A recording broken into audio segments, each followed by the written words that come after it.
Beneath the hills of Macedon, a boy once looked up at a night sky, so bright it seemed alive. The stars hung low, whispering across the dark, like embers of forgotten gods. In that hush between the crickets and the wind, Alexander listened. He was not yet a conqueror, not yet a name to echo through marble halls, only a child trying to understand why the world above felt closer than the world around him. His mother, Olympias, had told him stories that did not belong to mortals. She spoke of divine blood running through his veins, of a lineage traced to Achilles, and of Zeus himself, the thunder hidden behind his heartbeat. Some nights she would wake him before dawn and make him stand in the cold, barefoot, as the first light touched the horizon. "The sky remembers," she would whisper, "so must you." To a child, such words were not myth. They were instruction. He began to believe that time was not a river to follow, but a sea he could command. His eyes, even then, carried a quiet certainty, the kind that frightened servants and stirred priests to caution. People would later call it destiny, but in truth, it was something smaller and far more dangerous: belief. When belief becomes absolute, history bends around it. What begins as imagination can turn into law, and law into legend. The Greeks once said that memory was the mother of all muses, that nothing exists until it is remembered. Perhaps that was the first secret Alexander ever understood. To conquer is to be remembered. In the candlelit chambers of Pella, where the air smelled of olive oil and iron, he studied the old heroes.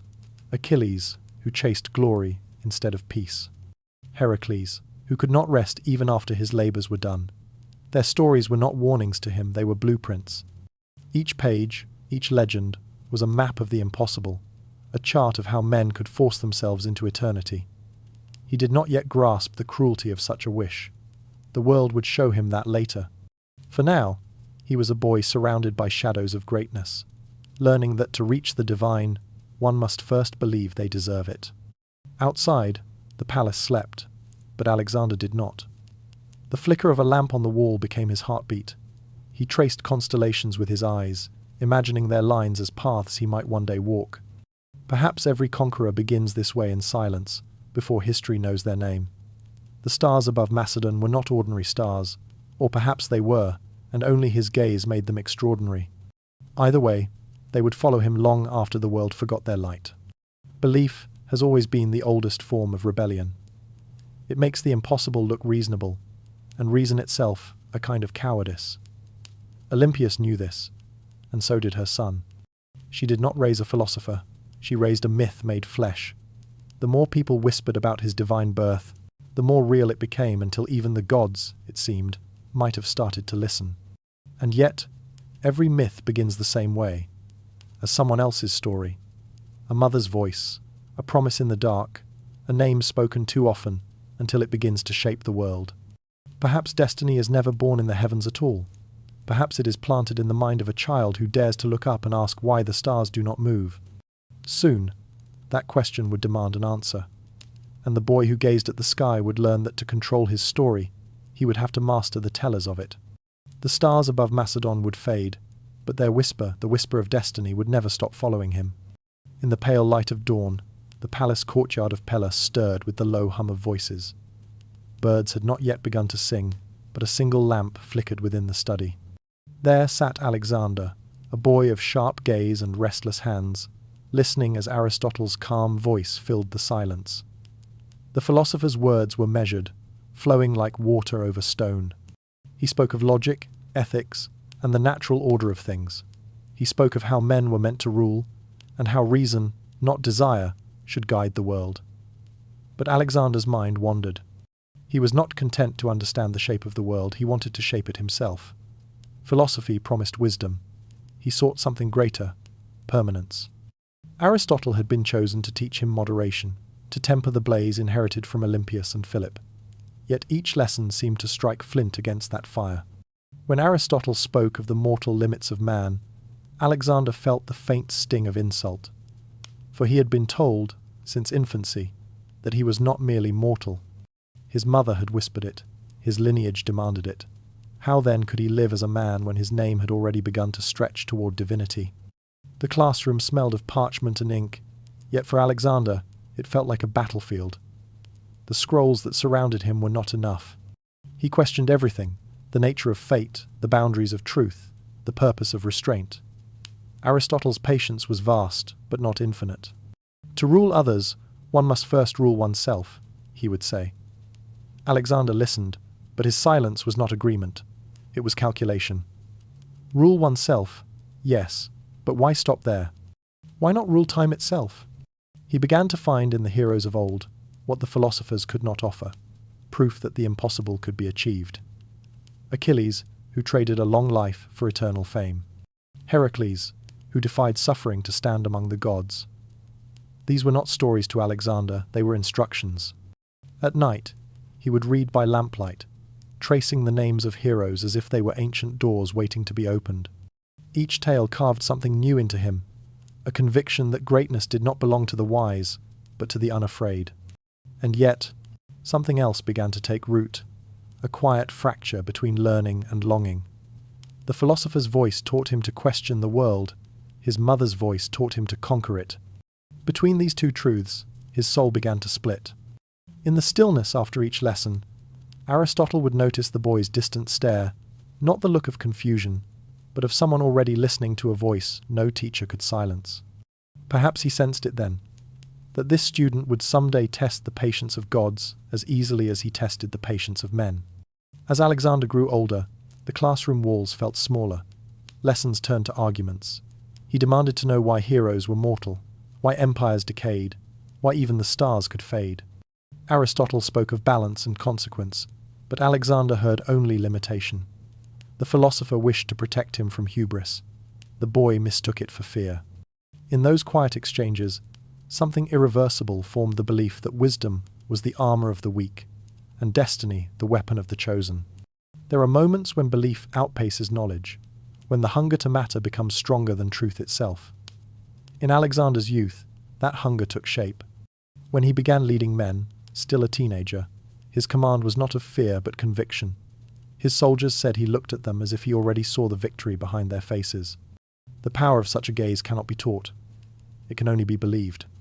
Aristotle's scrolls would one day fade, but the lessons buried within Alexander would not. From philosophy, he learned to reason with men. From mythology, he learned to rule their hearts. And somewhere between those two fires, a storm began to form, calm on the surface, restless beneath. It would one day sweep across continents and centuries, carried by the belief that the world itself was waiting for him. The lamp in the study finally burned low. Aristotle's words drifted into silence, but Alexander did not move. His eyes remained fixed on the horizon through the window, as though he could already hear the sound of distant drums. The philosopher's voice would echo in him forever, but another voice, older and wilder, had begun to rise. The lessons were over. The march had begun. The day began with sunlight spilling through the palace of Age, gilding the marble with warmth that did not last. Trumpets called, banners fluttered, and the air trembled with celebration. Philip II of Macedon had gathered his court for a wedding, a union meant to seal alliances and secure his empire's future. Yet, beneath the silk and ceremony, something restless moved. History often disguises its sharpest turns in moments of triumph. Among the crowd stood Alexander, no longer a boy but not yet the figure the world would come to fear. His eyes followed his father through the procession, studying the man whose shadow he had lived beneath all his life. Philip had built an empire with strategy and blood. Alexander would inherit it with silence. The sound of laughter echoed through the colonnade, but it was laughter with edges. Some whispered that the prince had grown too ambitious, that father and son had become two lions in one den. Others said the gods themselves had grown jealous of Macedon's ascent. Then a sudden cry, the kind that cuts through celebration like a sword through silk. The king fell before the altar, his blood dark against the white stone. For a heartbeat, no one moved. Time itself seemed to stop, watching. Some swore they heard thunder, though the sky was clear. Others claimed a shadow passed over the sun. In that instant, everything changed not just for Macedon, but for the course of memory itself. The assassin was caught, or so the story goes. His name is remembered, though his purpose remains a question with too many answers. Revenge, politics, prophecy, perhaps all and none. But the real moment, the one history rarely lingers on, came not with the dagger, but with the silence after. Alexander stood over his father's body, the world suddenly weightless. For years, he had imagined power as something luminous, the crown, the sword, the roar of victory. Now it came wrapped in stillness and blood. Power did not speak, it waited. That night, the palace glowed with torchlight. Mourning and fear mingled like incense. In every corner, whispers grew, some calling Alexander chosen, others calling him cursed. He walked through the corridors as if sleepwalking, the faces around him blurring into one endless stare. When the crown was placed upon his head, he felt its chill. It was not glory that pressed down on him, but gravity, the realization that every victory begins with someone's end. He said little in those first days. The soldiers hailed him as king, the priests invoked his divine right, the nobles bent their knees. Yet in his quiet gaze there was no triumph, only calculation, and something darker, the suspicion that fate had not granted him a throne, but demanded a price. Olympias, his mother, whispered of prophecy. "The gods have cleared your path," she said. But Alexander wondered whether they had also sealed it. Outside the palace, the city's streets were lined with smoke from funeral fires. Macedon mourned one king, even as it crowned another. The people said omens filled the air, strange lights in the sky, horses refusing to drink, the wind changing direction at dusk. The young king watched from the balcony, feeling the weight of unseen eyes. Perhaps it was imagination, or perhaps time itself was watching, waiting to see what he would do next. At the coronation feast, wine flowed like rivers. Generals toasted him with forced smiles. Musicians played songs too loud to mask their unease. Alexander sat at the center, his reflection trembling in a silver cup. The flicker of torchlight distorted his face until he no longer recognized it. For a moment, he felt as though another, being older, colder, peered back through the surface. He tipped the cup, and the wine spilled across the table, like blood on marble. There are moments when a man's life divides before and after, light and shadow. For Alexander, that division came not with the crown, but with the reflection he could not trust. Power had finally reached him, but it came bearing the scent of decay. The empire his father built now lived in his hands, and already it began to tremble. The torches burned low. Somewhere outside, a storm gathered beyond the hills. From the echo of Philip's fall, the world began to open, and Alexander stepped into it. In the age before maps were finished, the world was still a half-told story. Mountains blurred into myth, oceans ended in darkness, and the word east meant something closer to eternity than direction. To venture beyond was to step into the realm of gods, spirits, and things that did not forgive intrusion. Most men feared that edge. Alexander longed for it. When he first led his armies from Macedon, the world must have seemed infinite, an unbroken horizon calling his name. Yet beneath the banners and iron, there was something more intimate at work, a hunger to see where the story of mankind stopped and where his might begin. Each sunrise seemed to whisper that he was nearing the edge of something divine. The soldiers followed because he believed, and belief, more than steel, built his empire. His early victories came swift and clean. Cities fell like dominoes before a wind they could not see coming. At Granicus, his horse Bucephalus plunged through the river, and Alexander rode as though he were born for water and flame alike. Arrows hissed through the air. He cut through them as though through illusion. To his men, it was not courage, it was destiny manifest. To his enemies, it was something far more unsettling, the possibility that the boy king was indeed favored by gods. In every conquered city, his story grew faster than his shadow. The Persians called him half divine, the Greeks half mad. Merchants carried tales that his eyes glowed at night, that wounds closed when he willed them to, that the gods walked beside him unseen. In the absence of proof, rumor became religion. And religion, once stirred, travels farther than any army. But even in victory, he seemed distant from triumph. The spoils of conquest did not interest him. The applause of generals faded into background noise. What he wanted could not be taken, it had to be discovered. There are men who fight for land, and there are those who fight to silence doubt. Alexander's wars were both sermon and search. Each battlefield was less about enemies and more about evidence, proof that his mother's prophecy was not a dream. At night, In the tents beyond the fires, soldiers would whisper about his restlessness. While others slept, he walked alone beneath the stars, tracing the constellations as he once had as a boy. He would pause, look eastward, and whisper something no one could hear. Some said he was praying, others thought he was listening for an answer. The world he inherited was vast but incomplete. Beyond Persia lay lands drawn only in myth, mountains that breathed, rivers that turned to stone, creatures half human and half memory. To most, these were warnings. To Alexander, they were invitations. He told his men that the gods had hidden the true shape of the earth because they feared discovery.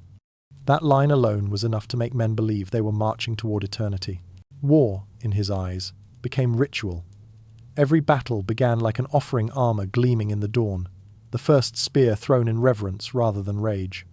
His voice, calm even in chaos, carried through the dust like prophecy.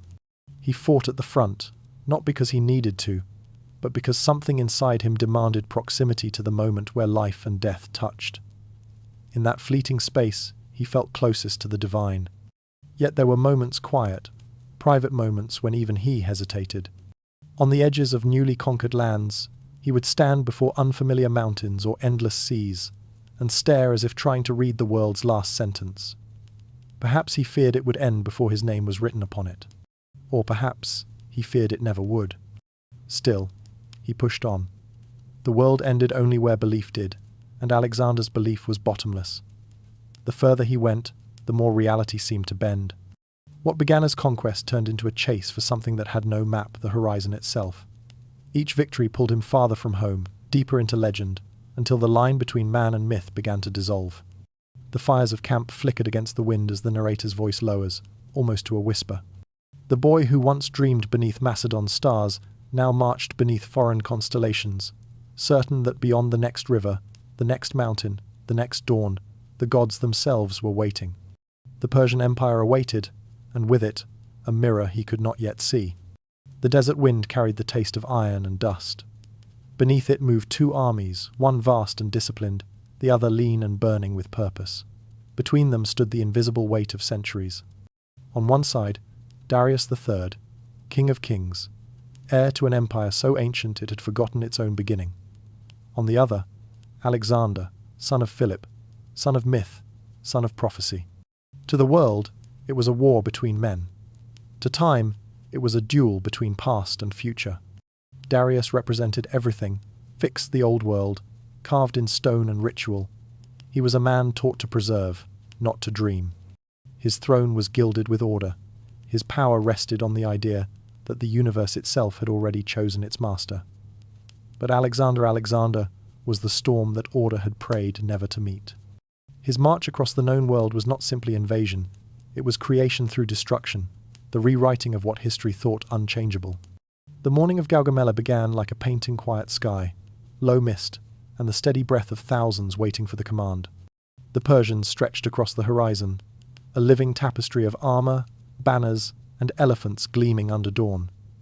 Darius sat high on his chariot, hands trembling only slightly. He had the numbers.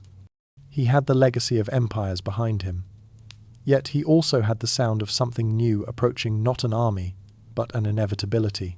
Alexander rode ahead of his men, the wind lifting his cloak like wings. To those who watched, he seemed untouchable, more symbol than soldier. His generals urged caution. He smiled instead. To him, fear was a relic, and he would not inherit it. As the trumpets sounded, the air cracked the sound of history being torn open. The first clash was chaos in motion. Dust rose high enough to obscure the sun, turning the field into a vast shadow play. Spears flashed like lightning. Shields groaned beneath the weight of the living tide. Alexander cut through the haze, his every movement deliberate, measured, ritualistic. To his soldiers, he was not leading them into battle, he was conducting one. Darius, surrounded by thousands yet utterly alone, watched the impossible unfold. His right flank faltered, his elephants panicked, his formations broke like pottery under rain. He had ruled with certainty that order was divine, but here, divinity wore the face of chaos. In the space between one heartbeat and the next, he saw the truth. His empire was not eternal. Nothing was. There are moments in war when time itself seems to hold its breath. Gaugamela was one of them. The chariots turned, the cries of men blurred into one endless hum, and in the dust, Darius met the eyes of the Macedonian. Across the expanse of noise and flame, they saw in each other not enemies, but reflections, two men haunted by the same desire to outlast themselves. Darius represented the age that refused to die. Alexander, the age that refused to wait. When Darius fled the field, it was not out of cowardice, but recognition. To remain would have been to stand against inevitability itself. The old gods had chosen their replacement. The new one wore human skin. The Persian soldiers broke, the world shifted, and for the first time, Alexander realized how heavy divinity could feel. The victory was complete, yet something hollow moved within him, a strange silence that followed triumph, like the echo after thunder. Power, once imagined as radiance, now seemed infinite and empty. As the army pressed deeper into Persia, his victories became less about conquest and more about meaning. The roads were lined with the ghosts of empires, each older than his own heartbeat. Babylon opened its gates without resistance. Susa followed. The treasures of ages filled his hands, but he no longer looked at gold as wealth, only as symbol. Everything, he began to think, was symbol. He rode through halls where even the air seemed to remember kings. The carvings on the walls showed scenes of eternal rule faces that once believed they could not be erased. He touched the stone and felt the pulse of centuries. For the first time, he pitied Darius. To inherit the world, one must also inherit its decay. When Darius was finally found, slain not by Alexander's hand, but by his own men, the young conqueror wept.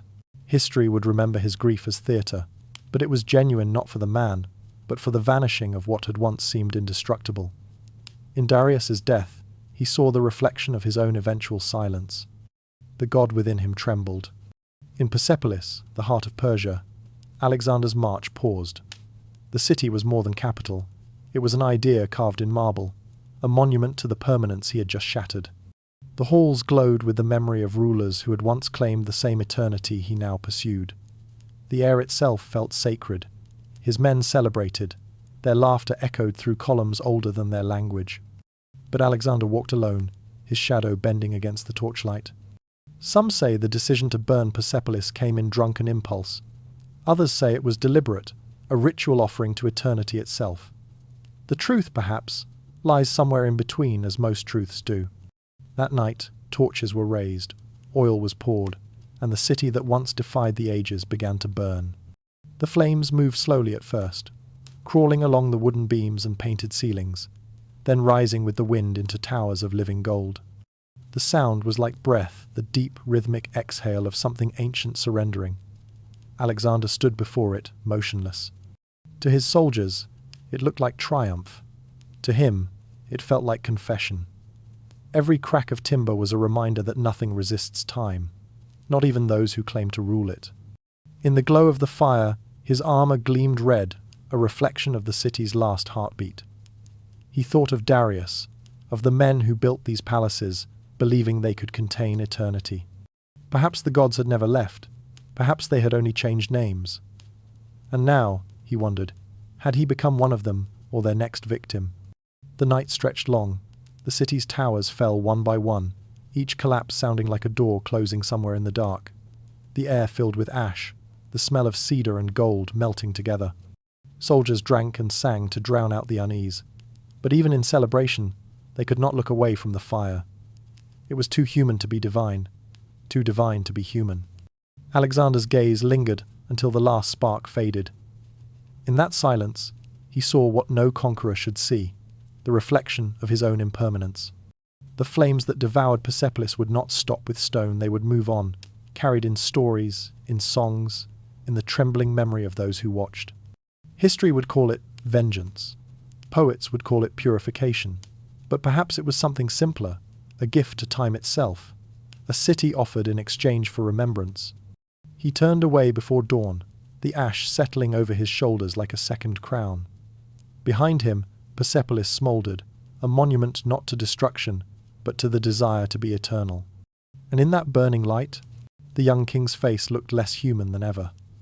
Not a man rising, but a god learning the weight of creation. From the ashes of Persia, the narrator whispers, even gods can feel hunger. The desert was not a place men were meant to cross. It was a silence so vast it could swallow thought itself. When Alexander set out towards Siwa, his generals called it folly, a gesture of pride, too dangerous even for him. Yet he insisted. This was no campaign, he said it was a pilgrimage.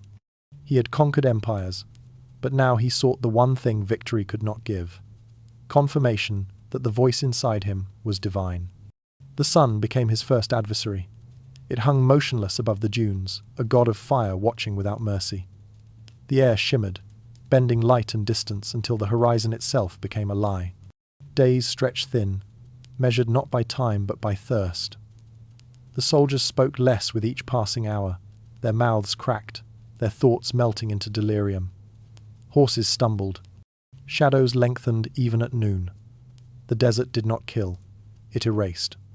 Sometimes Alexander rode alone ahead of his men, eyes fixed on the wavering expanse, as though following something only he could see. They said he talked to himself, or to the wind.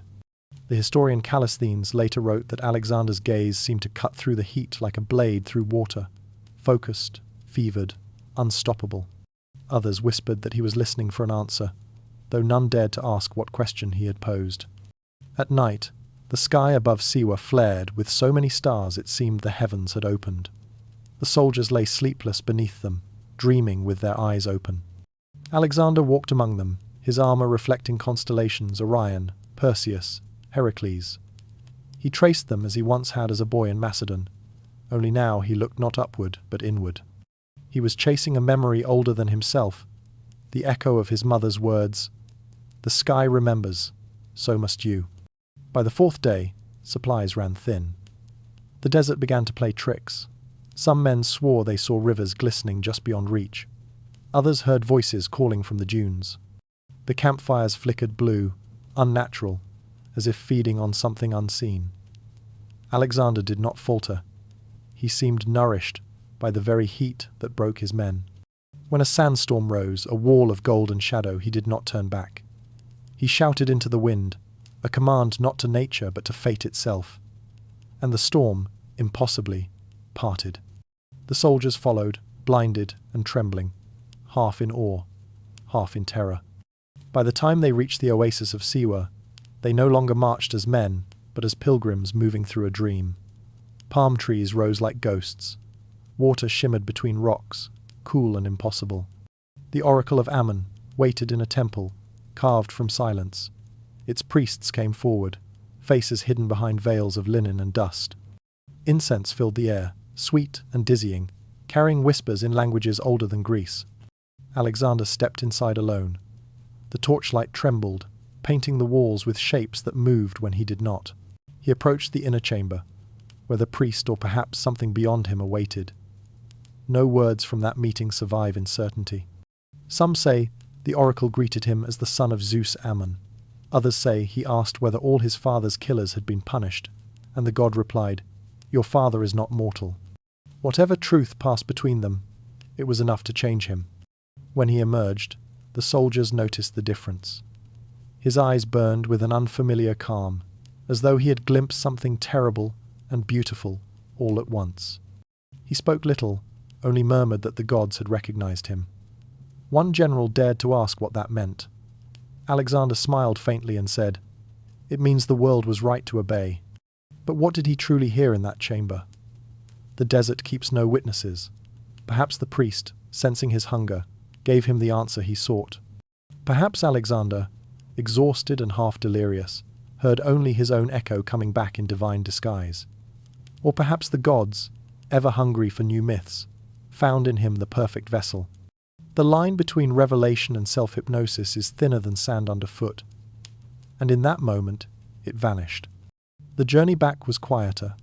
The men moved like shadows through the heat, whispering among themselves that their king no longer walked entirely among them. He carried the desert within him now, that strange stillness, that shimmering unreality. At night he sat apart from his generals, staring into the fire with an expression that belonged neither to man nor God. Some said he saw visions in the flames. Others swore they saw the fire lean toward him, as though recognizing kin. When they reached civilization again, his speech had changed. He spoke of destiny not as hope, but as proof. The letters he sent home carried a tone his tutors would not have recognized, measured yet absolute, as though written by someone who had stepped beyond the need to question. He began wearing divine symbols openly, the horns of Ammon etched into his armor, the sunburst of Zeus stitched in gold upon his cloak. To his followers it was awe, to his enemies, blasphemy. To Alexander, it was simply the truth revealed. Yet even revelation has a cost. Something in him fractured that could never be mended. Before Siwa, belief had been his compass. After Siwa, it became his reflection blinding, inescapable, consuming. Those close to him noticed that he began to speak less of conquest and more of eternity. The dream that once carried him forward now began to devour him from within. As the army marched eastward again, the desert seemed to follow. Sand clung to their boots long after they had left its borders, as if the god of Siwa had trailed behind, watching. Alexander rode at the front, silent, the horizon blazing before him. The oracle had given him an answer, but perhaps not peace. Some truths are too heavy even for gods to bear. The narrator's voice lowers. The heat fades, the mirage dissolves, and a new shadow rises from the horizon, green, humid, and full of unknowns. Beyond the next horizon lies India, where belief will meet its final test. The storms began as whispers on the wind, faint, uncertain, as though the sky itself debated whether to interfere. Then, one night, the heavens split. Lightning tore through the clouds like divine handwriting, scrawling omens across the dark. The men took it as warning. Alexander took it as recognition. Each flash, to him, was proof that the gods still watched, and that their gaze had not yet turned away. The campaign had stretched far beyond logic. They marched through jungles that sweated with fever, rivers that bled red with silt, and plains where the air itself shimmered with hostility. The further they went, the more the world resisted. And yet Alexander pressed onward, convinced that distance was illusion, that the earth would eventually curve back toward him. When his generals urged retreat, he smiled and said, "You cannot turn from a destiny already written." Victory followed him like an exhausted shadow. At every river crossing, every city siege, every storm of arrows, he emerged untouched, his armor gleaming, his voice steady. To his soldiers, it became unnatural, an omen disguised as leadership. They began to murmur that he could not die. Some believed it, others feared it. For if their king was no longer mortal, what did that make those who followed him? The line between glory and punishment blurred. What had once been divine favor now felt like a curse with no ending. Sickness crept through the ranks, fevers, infections, wounds that refused to heal. When men fell, they were buried without names, their graves devoured by rain. Alexander never slowed. Each loss only deepened his certainty that he had transcended ordinary fate. The more death surrounded him, the more alive he seemed to become. At night, his tent burned with lamplight long after the camp went dark. Maps stretched across the tables like Vane's ink, marking the lifeblood of empires yet to be claimed. He no longer traced borders, he erased them. When told of mutinies or desertions, he responded not with rage, but with distant calm. "The weak remember time," he said. "The strong outlast it." Those who heard him wondered if he still spoke as a man, or as something time had already surrendered to. But exhaustion is a slow revolution. It does not announce itself, it grows in silence. The soldiers began to see omens everywhere. A dying bird, a cracked spear, a red dawn. Each one was a message, though none could agree on its meaning. When thunder rolled through the valleys, some claimed it was Zeus himself warning the king to turn back.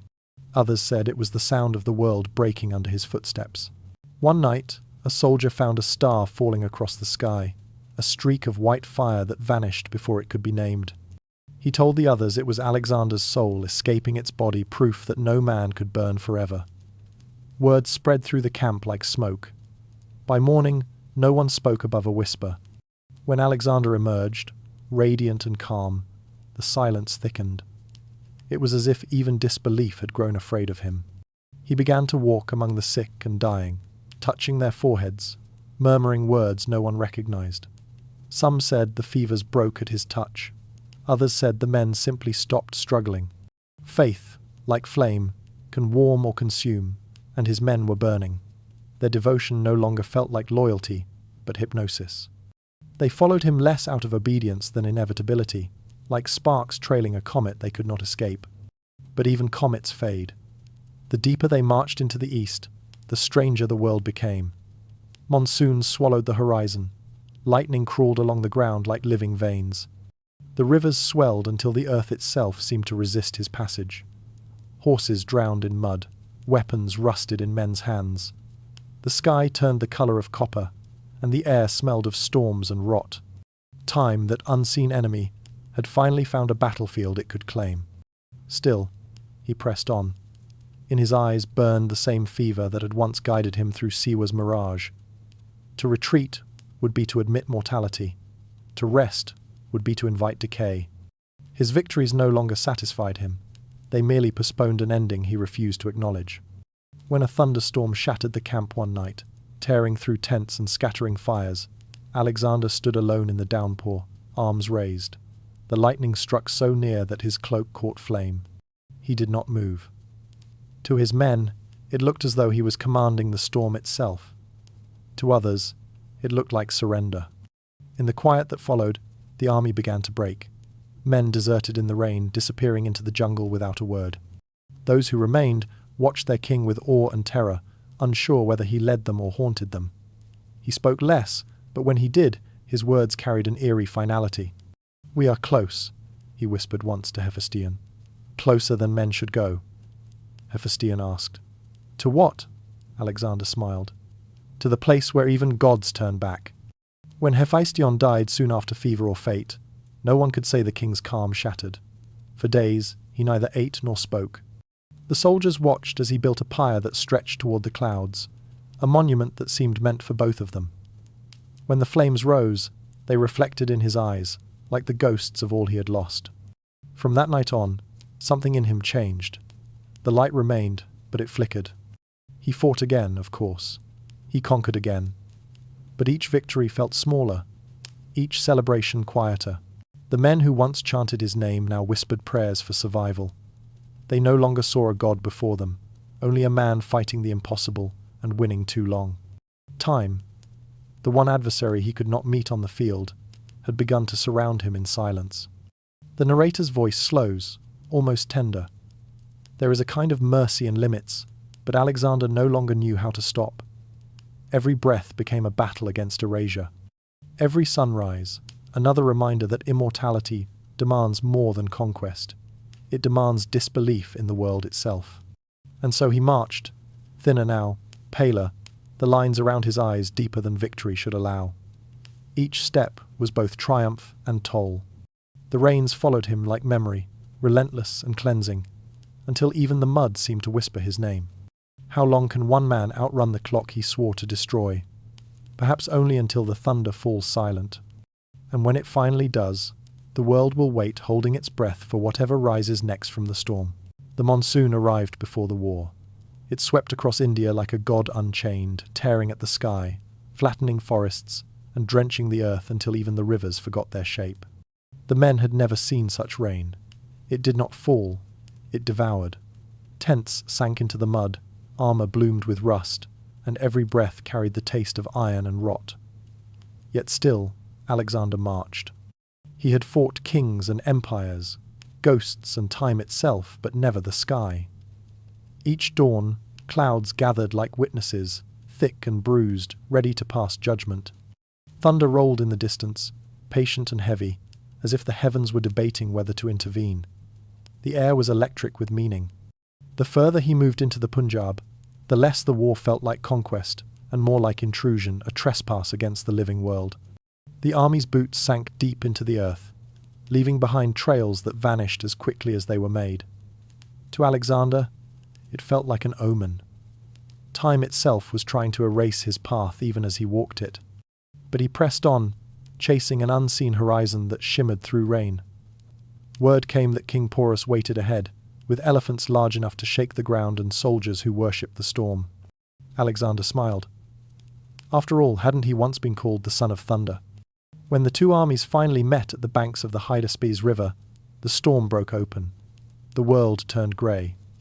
Mist rose from the water, blurring distance, merging sky and earth into one endless sea. Through that veil, shapes began to emerge, massive, deliberate, unreal. The elephants of Porus advanced like moving fortresses, their tusks gleaming, their cries shaking the air. To the Macedonians, they were not beasts but gods in flesh.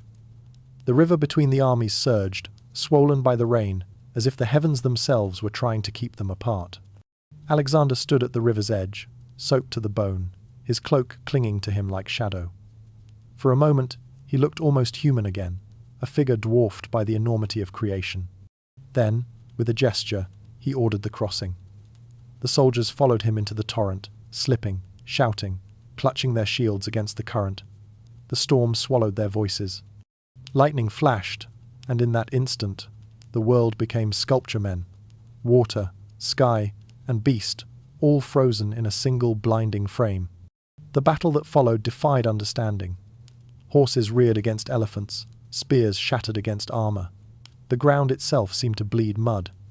Arrows hissed through rain, vanishing into mist. Somewhere in the chaos, Alexander's voice rose calm, commanding, impossibly clear. He fought like a man possessed, his movements fluid, almost ceremonial. Each strike felt less like attack, and more like defiance against the divine. Porus towered above his men, mounted on an elephant draped in silver and blue. He fought not to win, but to endure. When the two kings finally saw each other through the rain, neither spoke. They simply stared, one drenched in youth and fire, the other in patience and age. In that gaze lived the entire argument of the human condition, the hunger to rise versus the grace to stay. The battle dragged on until exhaustion replaced fear. The rain refused to end.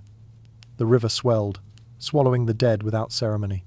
The elephants, once unstoppable, began to fall not from wounds, but from exhaustion, their massive bodies collapsing into the mud with a sound that echoed through centuries.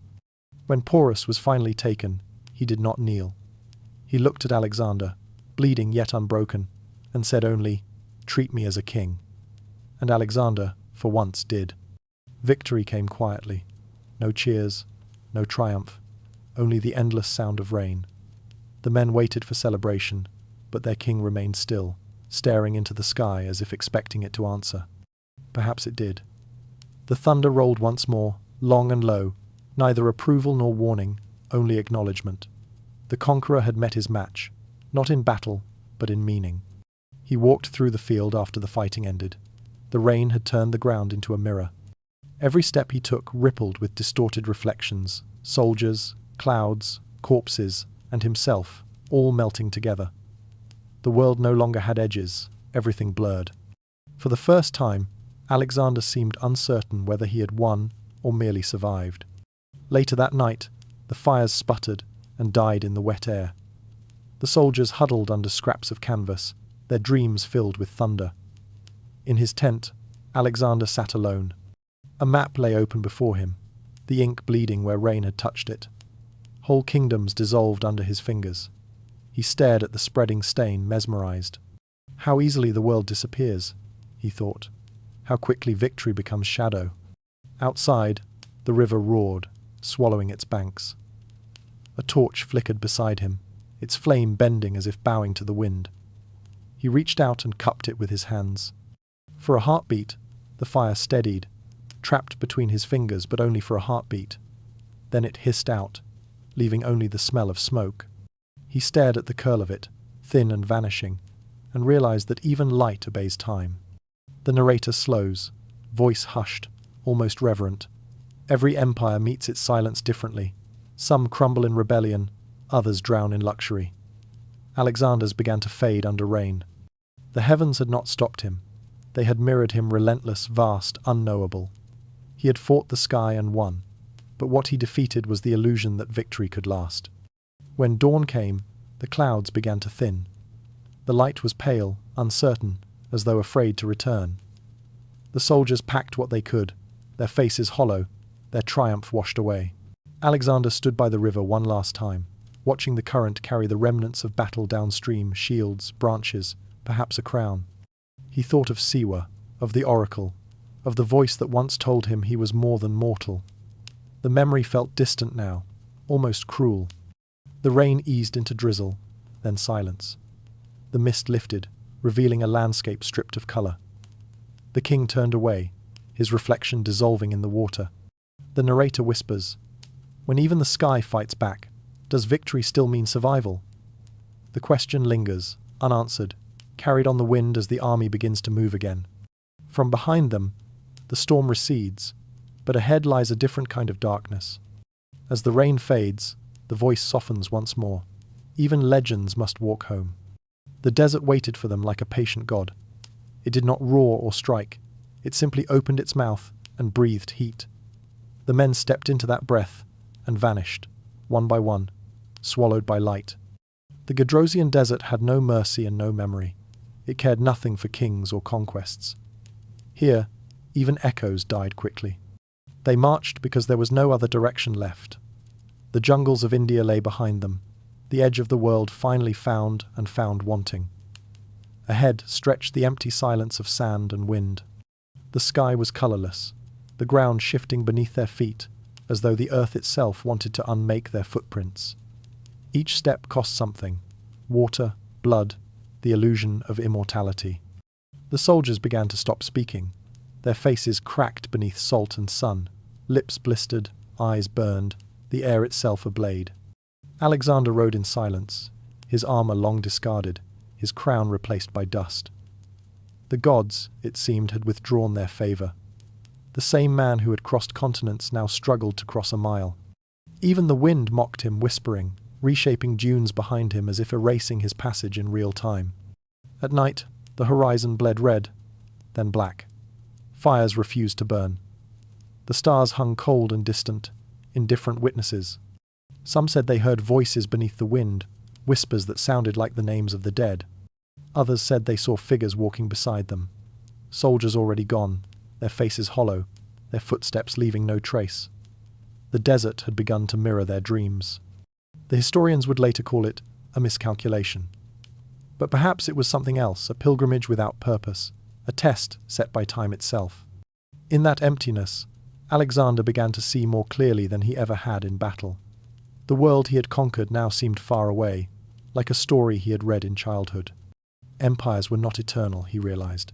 They were mirages that lasted only as long as men could remember them. When water finally appeared, it was often false. The men would break ranks and run toward it, shouting with cracked voices, only to find heat shimmering off the sand. They fell there, clawing at nothing. The survivors stepped over them, too weak for mourning. Bones turned to powder before their names could fade from breath. The army that once terrified the world now moved like ghosts through a furnace of silence. And yet Alexander kept riding. His skin blistered, his lips split, his horse stumbling beneath him. Still, his eyes burned with something other than exhaustion, a kind of clarity that bordered on madness. He began to speak to the wind, to the mirage, to the endless horizon that would not come closer. His generals avoided his gaze, afraid of what they might see reflected there. One evening, when the air cooled just enough for breath, he dismounted and walked alone into the dunes. The sand hissed beneath his feet. The sun hung low, red as blood, and for a moment it looked as though the sky itself was bleeding out. He stopped, closed his eyes, and listened. The desert was silent, but inside that silence came a voice, not loud, not gentle, but certain. "You have tried to outrun me," it said. "You have built monuments against forgetting. You have burned cities for remembrance. But even your name will fade, as all names do. Time is not your enemy, Alexander. It is your reflection." He opened his eyes. There was no one there, only the wind, shifting the dunes, erasing his footprints again. He laughed softly, a dry, broken sound, and whispered, "Then I will keep walking." The next day, the sand claimed another 1,000 men. Their supplies dwindled to nothing. Their animals collapsed in the heat. Still, Alexander refused to turn back. It was as if the further he walked into desolation, the closer he came to understanding himself. He no longer saw victory in horizons, only truth in endings. Perhaps conquest had never been about empire at all, but about escaping decay, the slow surrender of the flesh that none could avoid. As days bled into one another, The survivors stopped counting. The army moved without order, guided only by the faint hope of reaching the sea. Alexander's dreams became fevered. He saw Darius, silent and reproachful. He saw Achilles, smiling with pity. He saw himself standing at the edge of time, surrounded by the ruins of every name he had ever spoken. In the dream, he tried to step forward, but the ground turned to dust beneath him, and he fell through eternity. When he awoke, there was no sound but wind and the rattle of bones in sand. He looked at his men, those few still breathing, and saw in their faces not loyalty, but survival. They no longer marched for him, or for glory, or for the gods. They marched simply because standing still meant dying faster. And yet, even now, when his voice rose hoarse, cracked, but still commanding, they obeyed. Not because they believed, but because belief itself had become a habit too deep to break. By the time they reached the coast, half the army was gone. The survivors staggered like shades, their skin grey with salt, their eyes hollow. The sea stretched before them, vast and merciless, mirroring the sky. For a long while, Alexander said nothing. He stood barefoot in the surf, watching the waves devour the last traces of his footprints. The ocean roared like laughter. He had reached the end of the world again, and found nothing waiting. No gods, no revelation, only the soft hiss of time continuing without him. Behind him, the desert shimmered under the sun, indifferent to victory or defeat. Ahead, the sea breathed in and out, eternal and unbothered. Between them stood the man who had once believed he could conquer both. As he turned away, the wind lifted a swirl of sand that caught the light, glinting like fragments of gold. For a moment, it looked as if the desert itself bowed in farewell. But when it settled, there was no trace left of the march, the men, or the dream. Only the echo of footsteps fading into the wind. The narrator's voice softens, quiet and reverent. The desert keeps no empires, only echoes. And in those echoes, perhaps, Alexander's name still drifts, not as a warning, but as a whisper from one mortal to another. You cannot conquer what was never yours to keep. From dust to marble, Babylon awaits, and with it, the final deception. Babylon shimmered in the evening heat, like a city dreaming itself into existence. Its walls caught the dying sun and turned it to gold. Its towers reached upward, as though trying to touch the heavens that had once spoken to Alexander. After years of war, the king had returned not to a throne but to a stage, and Babylon, ancient and endless, was his theatre. The air smelled of wine and cedar, of triumph heavy with decay. From a distance, it looked like eternity. Up close, it looked like dust polished to shine. The city welcomed him as a god returned. Banners unfurled across the gates, flutes and drums filled the streets, and petals rained down from terraces where courtesans and nobles leaned to watch the spectacle. The conqueror rode at the centre, his armour dulled from years of conquest, but his eyes burning with undiminished light. Behind him came the procession of trophies, elephants, chariots, scrolls, gold beyond measure, a caravan of proof that the impossible had been achieved. Yet beneath the spectacle, something else stirred, an unease so quiet it could almost be mistaken for silence. At night, the feasts began. Tables stretched across the palace courtyards like rivers of silver. Goblets overflowed. Torches danced against marble walls carved with scenes of his victories. Laughter rose, loud and eager, but it carried a nervous edge, as if joy itself feared offending the gods who surely watched. Generals toasted their king, their smiles tight, their words carefully measured. The wine was rich, the food abundant, but the taste of fear was sharper still. Alexander sat at the centre, watching the reflection of torchlight tremble across his cup.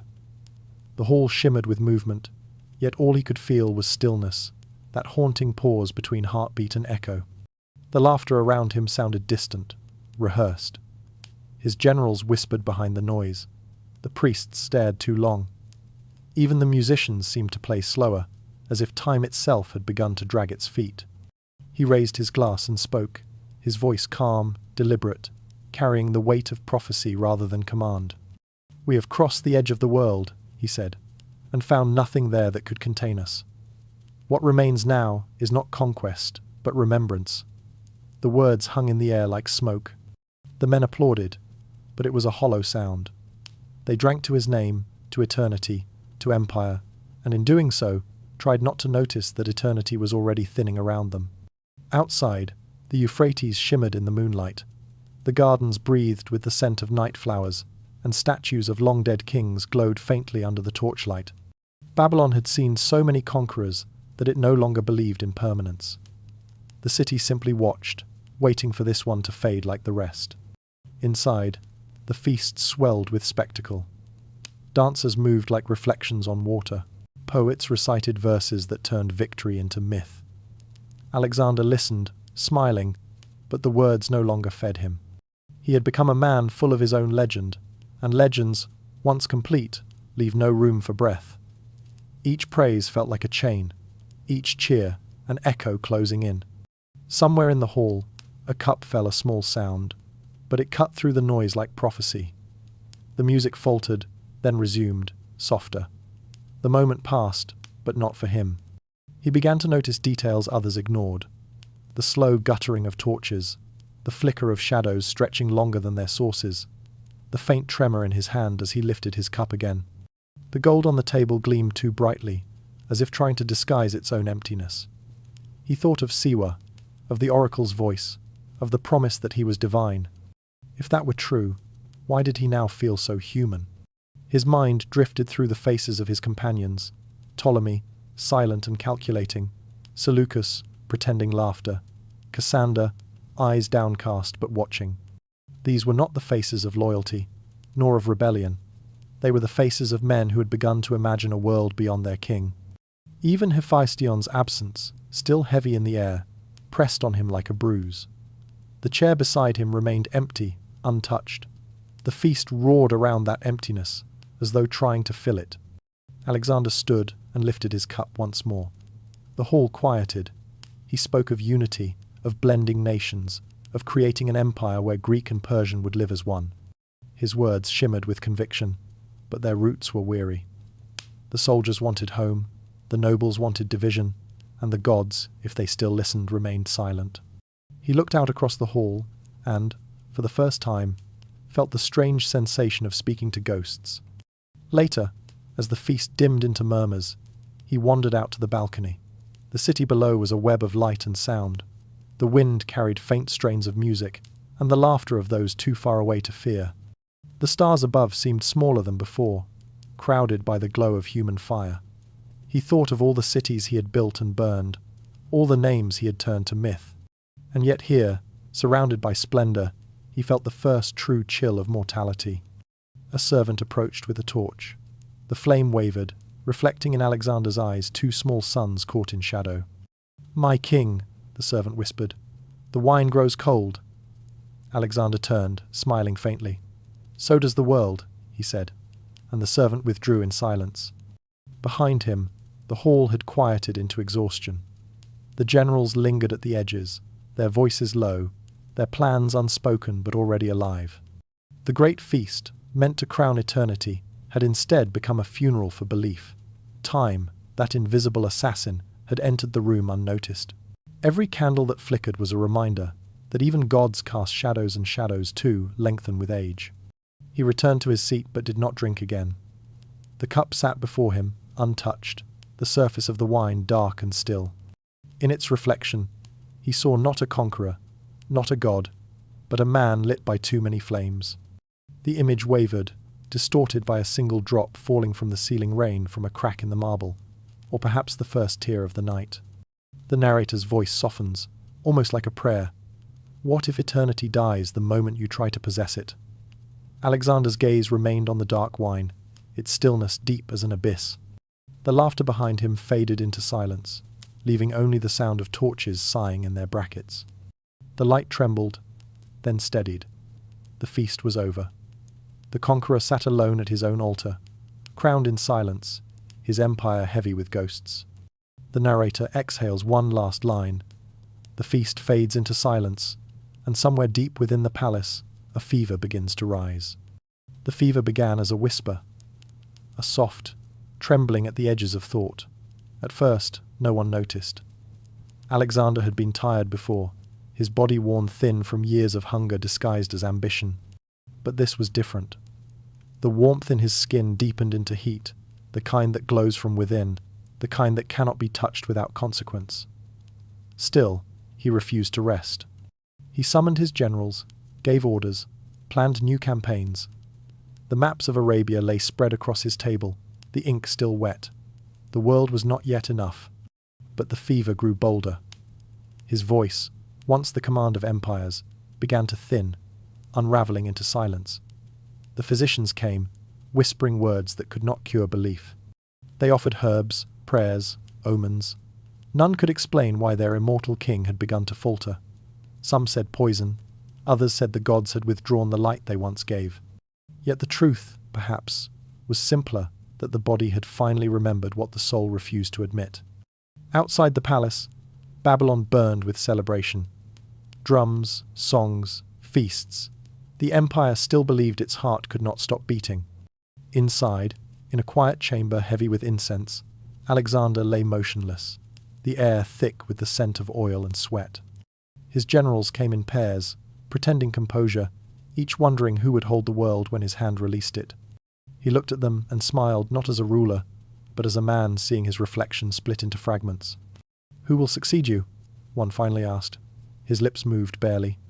Those who leaned close swore they heard him whisper, "To the strongest," but others said he said nothing at all, that the silence itself was his answer, the final act of a man who never wanted to share eternity.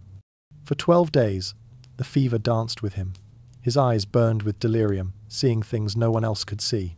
He spoke to shadows in the corners, to ghosts of those left behind. Some said he called out for Hephaestion. Others said he spoke to time itself, demanding an audience. The priests of Babylon brought offerings. The soldiers waited outside, silent and afraid. The palace had become a temple, the air thick with the weight of unspoken prayers. There were moments, between fever dreams, when he seemed lucid. He would ask if the troops still stood ready, if the gods had given any sign. When told all was well, he would nod faintly. Then, he whispered once, "We are not finished." But the words were lighter than breath, and even the silence seemed to grieve them. One night, the wind changed. The torches guttered, smoke curling toward the ceiling in slow, spiraling gestures.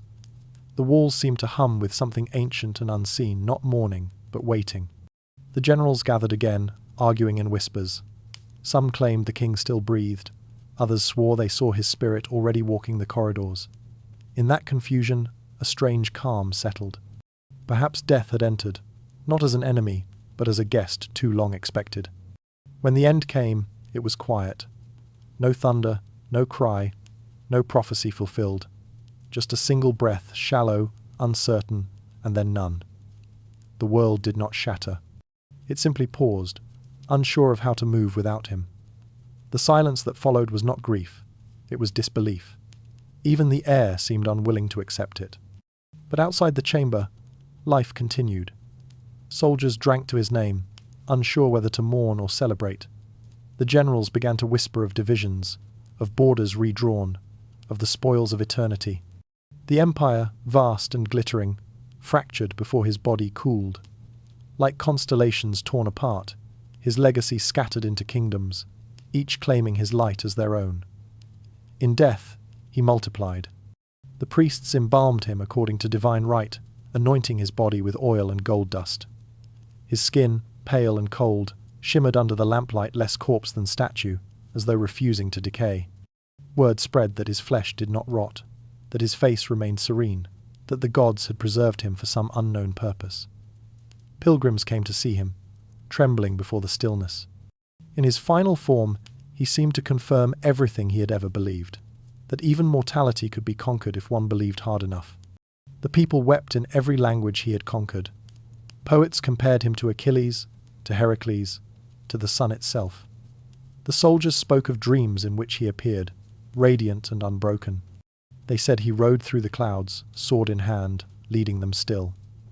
Across deserts and seas, rumors grew that he had not died at all, that he would return when the world was ready for him. His name, carried by the wind, became a prayer disguised as memory. And yet, for all the grandeur, the narrator's voice softens.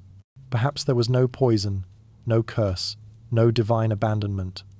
Perhaps the truth is gentler and sadder, that even the brightest fire must dim, that the body can only bear so much eternity before it breaks.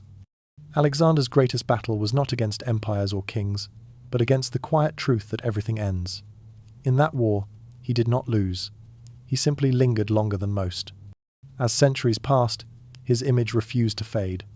Painters, scholars, and emperors would borrow his face, his myth, his hunger. His name would become shorthand for possibility, for what lies beyond the limits of the human will. Even the stories of his death would multiply, each retelling a resurrection. He became the measure of time itself, everything before him ancient, everything after his echo. In Babylon, where the rivers met and the gardens bloomed, his tomb was said to glow faintly at night, as if lit from within. Travelers would stop and swear they heard footsteps behind the walls, or the soft clink of armor shifting in the dark. The desert winds carried whispers, not mourning, but admiration. It was as though the world refused to let him rest, afraid of what silence would mean without his name to fill it. The narrator pauses, the voice nearly a whisper now. Can you truly die if your story never ends? Perhaps not. Perhaps the secret to immortality is not the defiance of death, but the surrender to memory to become an idea too vast to decay. Time wins, yes, but not entirely. Memory still breathes. And somewhere between dust and dream, a young man still gazes up at the stars of Macedon, believing the world can be conquered, and perhaps, for a moment, he was right. The news of Alexander's death did not arrive like thunder. It came slowly, hesitantly, like dawn breaking over a battlefield still cloaked in smoke. At first, no one believed it. How could the sun simply go out? Messengers whispered that his body did not decay, that his eyes still glimmered faintly even in death. The soldiers who had followed him to the edges of the world refused to speak his name aloud, as if doing so might summon him back or invite his ghost. But the silence that followed was not reverence. It was uncertainty, the sound of an empire realizing it had been held together by belief alone. In Babylon, the generals gathered around maps that had once been his playground. The parchment was stained from his touch, the borders drawn by his will. Now, they stared at those lines and saw not destiny, but opportunity. Ptolemy, Cassander, Seleucus, Antigonus, names that history would remember only as echoes of a greater one. They looked at each other not as brothers in arms, but as rivals standing in the ruins of a god. The empire he had built began to fracture before the ink of his legacy had dried. They divided the world as men divide the dead, not cleanly, not kindly. Each claimed to guard his memory, but each built their own throne from his shadow. Ptolemy took Egypt and filled it with marble, building a city that bore his master's name. Seleucus stretched east, carving new kingdoms from dust. Cassander ruled Macedon like a man haunted by someone else's reflection. And Antigonus, ever ambitious, tried to claim the whole of what remained, only to find that the ghost of Alexander was a more powerful enemy than any living one.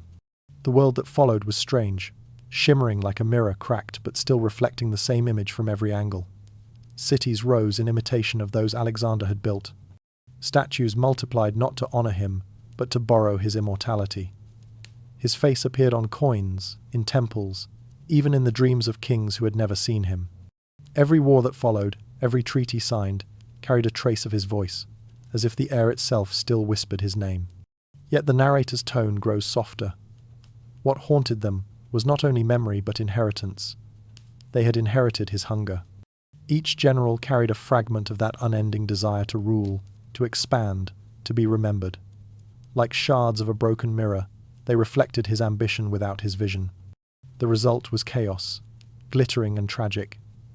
The wars of the Diadochi were not fought for land or justice. They were fought for proximity to his ghost.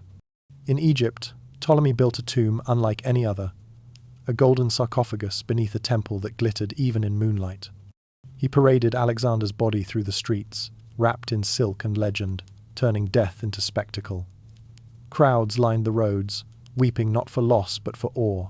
In that moment, the corpse of a man became the living heart of an empire. Ptolemy understood something that perhaps even Alexander had not, that myth, once born, can be ruled like territory. In Macedon, Cassander renamed cities, erased statues, and outlawed the mention of Alexander's divinity. He ruled not by worship but by denial, as if killing the legend might free him from its shadow. Yet every attempt to silence the name only made it echo louder. The people still whispered their prayers to the dead king, not the living one. Cassander's throne creaked beneath the weight of a ghost. Seleucus dreamed bigger. He rebuilt Babylon, then reached eastward, reviving Alexander's old dream of uniting the world. But his roads were lined with dust, not gold. His empire spread thin, vast, glittering, fragile. And through it all, the sense persisted that these men were not rulers, but actors repeating lines they barely understood. The play had ended, but the stage refused to empty. The narrator lingers on this image, a world moving in circles, trapped in its own memory. The cities that bore Alexander's name began to multiply. Alexandria in Egypt, Alexandria in Arachosia, Alexandria near the Indus. Each one claimed to be his true reflection. Travellers would stand beneath the gates and swear they felt his presence in the wind, as though the stones themselves remembered. But memory, like empire, fades unevenly. Some Alexandrias became ruins within generations. Others thrived for centuries, haunted by the idea of their founder, more than by any trace of his hand. Everywhere, his legend adapted. To the Greeks, he was the greatest of heroes. To the Persians, a divine avenger. To the Egyptians, a son of Ammon. The world reshaped him in its own image, polishing and fracturing him at once. His story became a mirror in which every culture saw its own reflection, proof that even the dead can be translated into 1,000 languages of faith. And yet, behind all the grandeur, there lingered a sense of melancholy. The generals, for all their ambition, had inherited not his destiny, but his loneliness.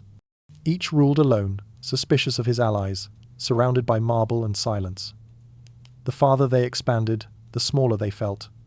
Power, once divine, now felt brittle, man-made. They had learned what Alexander never lived long enough to realize, that no empire survives its own hunger. The narrator pauses, perhaps to breathe, perhaps to mourn. History often celebrates beginnings, but what follows is where truth hides. After Alexander's death, the world did not move forward. It splintered. Every border, drawn by his successors, was another fracture in the mirror. Yet in every crack, his reflection persisted. His myth did not die. It multiplied, feeding on the very divisions it created. The centuries turned. The empires that followed, Roman, Byzantine, Ottoman, would all claim to continue what he began. Each borrowed his symbols, his language, his vision of endless expansion. In their monuments and ceremonies, his shadow stood beside them. Even when the world forgot the exact borders of his reign, it remembered the shape of his dream. What if the conqueror's death was only the first act of his immortality? Perhaps that was always the plan. A man can die, an idea cannot. In dividing his empire, his generals unknowingly fulfilled his truest conquest. They carried his name into every corner of the earth. As the narrator's voice fades, the scene darkens. The maps curl and burn at the edges. The coins tarnish. The statues crumble. But through the smoke, his name still glows faintly. Alexander, the eternal echo. From the murmurs of soldiers and kings, the story drifts toward quieter minds. From the echoes of generals to the whispers of scholars, the myth begins to mutate. Time did not bury Alexander, it employed him. Across centuries, his story was not erased but rewritten, translated from memory into myth, from fact into faith. Every age found its own reflection in his face. The Persians turned him into a moral tale, the Romans into a mirror of their own destiny, the Christians into a penitent hero, the Muslims into a prophet's companion. He had become more than a man. He was a script in which history wrote itself over and over again. The truth, long dead, survived only as rumour dressed in reverence. The narrator speaks slowly now, tracing the centuries like pages in a worn book. After his death, the story moved faster than his armies ever had. In Persia, poets reclaimed him, calling him Iskandar, the two-horned king, the servant of destiny. They softened his violence, gave him wisdom, made him noble. The invader became a seeker, the conqueror a sage. His invasion was rewritten as pilgrimage. The empire he destroyed was recast as a lesson that even ruin could be divine when touched by the right myth. The Romans came next, admiring him too much to fear him. They called him the measure of empire, The ideal Caesar should equal but never surpass. Artists carved his image into marble, his curls tamed into perfect symmetry. They made him eternal, not by worship, but by imitation. Julius Caesar wept before his statue, lamenting that he had not achieved as much by his own age. In that moment, Alexander's shadow crossed into another empire, his ghost annexing Rome itself. Centuries later, the Christians claimed him too. They saw in him not divinity, but parable. His conquests were retold as trials of faith, his death as divine punishment for pride. The flame that once crowned him now burned as a warning. The writers of Byzantium painted him with softer light, a flawed hero, brought low so that grace might rise higher. They translated his legend into sermons, moralizing his ambition into humility. The conqueror who had tried to transcend mortality was now proof that only the soul could. But the story did not end there. In the East, among the caliphs and storytellers of Islam, he reappeared once more, this time as Dhul Qarnayn, the two-horned one. In the Quran, he became a righteous king who travelled to the ends of the earth to enclose the forces of chaos behind an iron gate. No longer a Greek or a god, he was a servant of Allah, protector of humanity. The myth adapted to survive, wearing faith as its new armour. Each retelling shed a truth and gained a meaning. Each translation was a resurrection. The narrator pauses, the voice low and hypnotic. This was not deception, it was metamorphosis. History had learned how to survive itself, by turning fact into fiction, and fiction back into faith. The more the centuries changed him, the more invincible he became. The Alexander of scholars died long ago. The Alexander of believers still walks. From manuscripts to mosaics, from temples to tombs, his likeness multiplied. Some showed him as a warrior with lion's eyes, others as a philosopher in robes, still others as a prophet, riding beneath twin suns. The differences mattered less than the repetition. To remember him was to claim a piece of him. Each culture shaped him as it wished to be seen. The Greeks, noble; the Persians, wise; the Arabs, just; the Christians, redeemed. And in the process, truth dissolved like salt in water, leaving only taste and memory. The narrator grows reflective. Perhaps this is how time forgives, not by preserving truth, but by allowing it to change shape. Myths are camouflage. They hide decay beneath the glitter of admiration. What Alexander was a man of flesh and fear. Passion and flaw vanished beneath the versions of him built by others. The myth became a mask that no one dared to remove. Even scholars could not resist. In medieval Europe, the Alexander romance spread like wildfire, translated into every language from Latin to Armenian. Children learned of his flight into the heavens in a chariot of griffins, of his descent beneath the sea in a glass bell, of his encounters with monsters, angels, and talking trees. He was no longer a conqueror at all, but a cosmic traveller, the first human to challenge the boundaries of creation. The stories had lost all anchor to the world, yet gained something greater: eternity through imagination. And still, the myth grew. In the Renaissance, artists painted him as divine intellect, the embodiment of genius. In the Enlightenment, he became an example of ambition's ruin. In the 19th century, he was empire's ideal, again idolized by Napoleon, studied by scholars, romanticized by poets. By the 20th, he had been resurrected yet again, this time in marble, film, and philosophy. Every age built a new Alexander from its own desires, then buried the old one in footnotes. The narrator's voice softens, the tone now elegiac. There is a strange mercy in this forgetting. The only way to conquer time is to let it forget what really happened. If memory held too tightly, it would crumble under its own weight. But by allowing itself to reshape, history lives on. Alexander did not die when his heart stopped. He died 1,000 times in the retelling, and each death ensured his survival. The ruins of his cities still stand, worn by centuries of dust. The marble has lost its polish, the inscriptions, their clarity, yet the name remains. It passes from tongue to tongue, carrying no fixed meaning, only resonance. Alexander, Iskandar, Dhul Qarnayn. Each name, another translation, another disguise. The man vanished. The echo endured. And perhaps this was always his greatest conquest, not the world, but language. Empires fall, but stories adapt. Time, that ancient adversary, could not kill what it could not locate. For Alexander no longer belonged to a single place, faith, or people. He became the world's shared illusion, a god of transformation itself. The narrator's voice turns to a whisper, both awe and question. If all memory is fiction, who writes the final draft? The ink of history never dries. Each retelling erases and replaces, leaving only the outline of something greater than truth belief. And as belief drifts across centuries, the legend continues its quiet work. Statues crumble, languages die.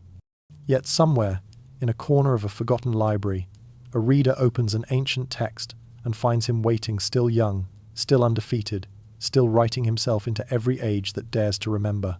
The world has forgotten where Alexander sleeps. For centuries, maps have been drawn and redrawn, the lines bending like questions, but none of them lead to him. Cities have risen over his dust, empires have built roads through his silence, yet the one thing no hand has found is his grave. It is as if time itself conspired to hide him, not out of malice, but out of awe. Perhaps, after so much struggle to conquer it, time decided to keep him for itself. In the quiet corners of Alexandria, the city that bears his name, people still speak of the tomb in whispers. Some claim it lies beneath the old catacombs, sealed in marble and myth. Others say it was moved long ago, carried across deserts like a sacred secret. There are records, half-legends, written by travelers, of a golden coffin displayed in the heart of the city of emperors and pilgrims, kneeling before it, of Julius Caesar himself, laying flowers at its base. And then, suddenly, it was gone. The tomb vanished from history like a candle snuffed by invisible breath. For 2,000 years, scholars, mystics, and dreamers have searched for it. Each generation brings a new theory, a new excavation, a new hope.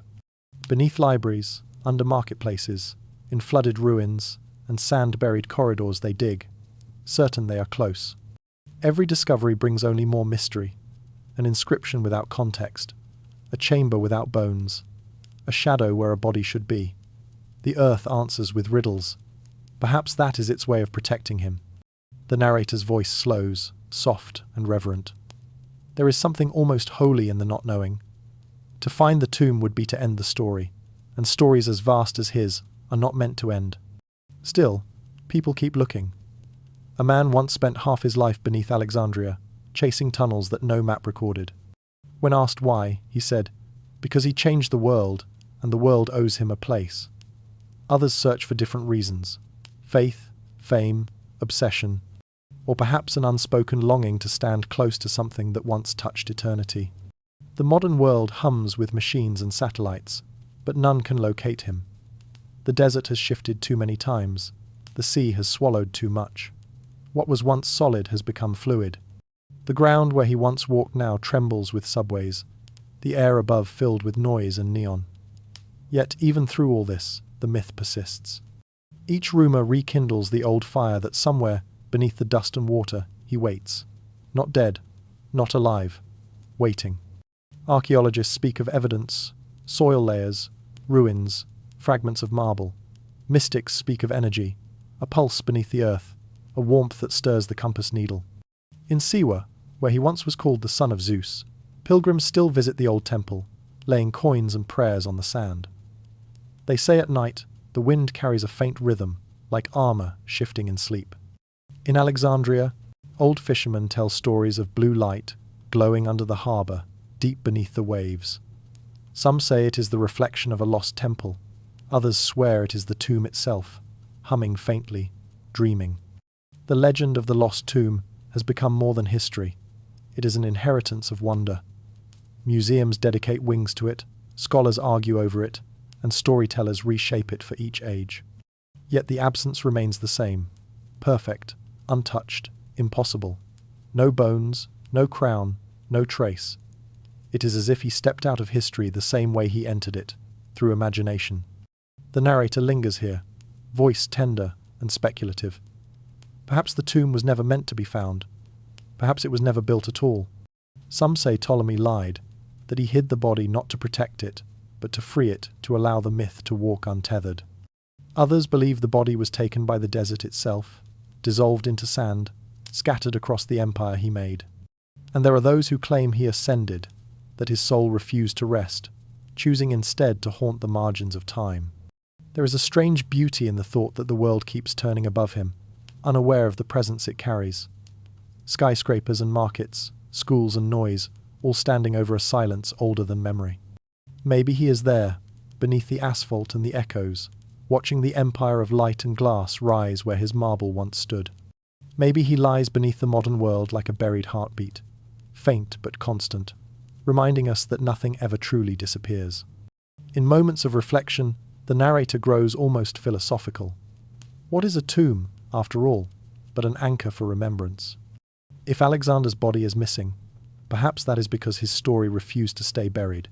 His true resting place might not be in stone or sand, but in language and the myths that keep rewriting him. Maybe time didn't hide him to punish him, but to preserve him. Maybe immortality required him to vanish. The search continues, of course. It always will. Each new discovery brings a promise, a carved fragment, a sealed door, a glint of gold in the earth. For a moment, the world holds its breath. Then the dust settles, and the mystery deepens. Yet no one stops digging, because the search, more than the finding, has become the meaning. Humanity's pursuit of him is a mirror of his pursuit of eternity. Endless, driven, full of faith and folly. The narrator's tone turns hushed, as if leaning toward the listener. What if the man who tried to conquer time now sleeps beyond its reach? Maybe he won after all, not through empire, but through absence. His body gone, his name eternal, his myth alive in the dreams of those who seek him. He is not lost. He is hidden where belief becomes geography and wonder becomes truth. Somewhere, beneath the shifting dust and restless waves, a chamber may still wait sealed, silent, patient. Or perhaps there is nothing there at all. But the world keeps listening, keeps hoping, because some silences are too full to be empty. The ground trembles once more, faint but steady. The narrator's voice lowers. The story moves now from tombs to mines. The empire did not die when the last city fell. It did not end with the dust of Babylon or the silence of his tomb. It slipped instead into the invisible world, the one behind the eyes. Long after the swords dulled and the marble cracked, something of Alexander remained, not in land or lineage, but in thought.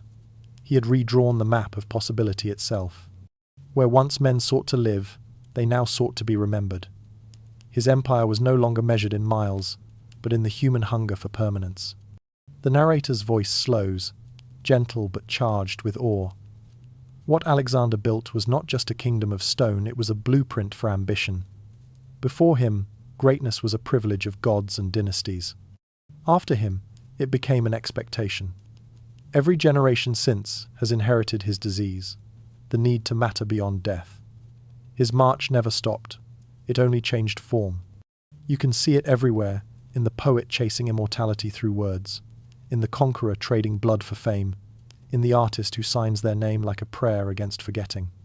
Even in the quietest lives, there lingers that whisper he left behind. Leave something behind, or you never were. The voice has softened over centuries, but it has never faded. The empire still grows, not by conquest, but by desire. Historians call him the first globalist. Philosophers call him the first dreamer of the infinite.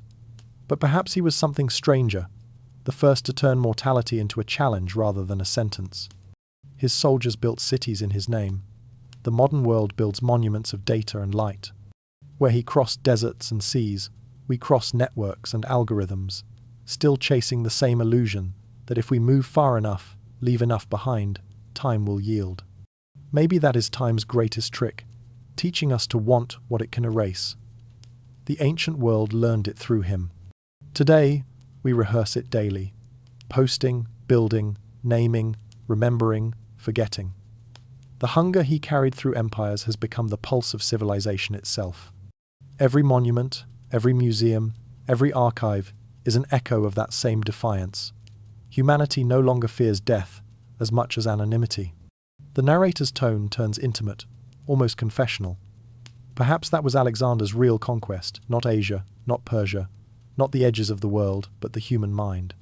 He turned memory into the highest form of power. Once, immortality belonged to gods. Now it belongs to anyone who can convince the world to say their name one more time. And in that way, his empire still expands in stories, in statues, in every digital shimmer of remembrance. Yet, there is irony here. The very hunger that made him unforgettable also made him fragile. To live through memory is to live at the mercy of those who remember. The same force that preserves you also distorts you. Every retelling bends the truth a little more, until the man becomes myth, and the myth becomes mirror. Humanity, in remembering him, learned not only how to defy time but how to lose itself in the process. In this light, Alexander's empire was not conquest at all, but infection. It spread through imagination, invisible and unstoppable. It taught us to confuse legacy with life, fame with meaning. We measure success not by peace, but by permanence. Not by how deeply we live, but by how loudly we are remembered. Even now, in cities of glass and light, the same fever burns. The technologies have changed, but the desire has not. We build our own Alexandrias digital, fleeting, infinite, each of us carving our initials into the wall of time, hoping the wind won't erase them too soon. The narrator pauses, as if looking out over centuries. This, then, is the truest immortality, not to live forever, but to make the world behave as though you did. It is a quiet empire, one without armies or borders, held together by longing. Every song written, every building named, every monument raised, is another province in the empire of memory. And yet, like all empires, it feeds on exhaustion. The more we try to endure, the more we forget to exist. Perhaps that was his unintended gift. He revealed the contradiction at the heart of ambition. To be eternal, one must first vanish. To be remembered, one must first be gone. Alexander's life and death were two halves of the same truth, that every act of creation carries within it a kind of disappearance. The moment we name something forever, we begin to lose it.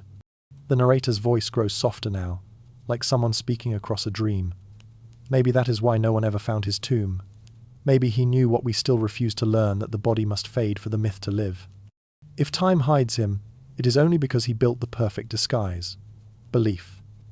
As long as the world keeps searching, he remains alive. His greatest monument is not marble or gold, but the endless curiosity that bears his name. And so his empire persists, not in maps, but in minds. It moves through our thoughts when we chase greatness, when we refuse endings, when we measure our worth against eternity. He has become the architecture of aspiration itself. Every civilization, in its way, has walked the same path he carved, from dust to glory to silence. The cycle repeats because he proved it could. The narrator lingers on one image, a single footprint pressed into the sand, blurred by wind, then gone. The disappearance is the message. What remains is not the shape, but the memory that something once stood there. That is how immortality works, not as permanence, but as return. Each generation rediscovers the footprint, reshapes it, and calls it their own. The empire expands again. The voice lowers to a whisper. What if the conquest was never meant to end? What if the battlefield was always within us? In that question, the story folds inward, from empire to echo, from memory to meaning. Perhaps the final truth is this: Alexander did not conquer the world. He taught it how to dream of conquering itself. History never ends. It only rehearses itself under new lighting.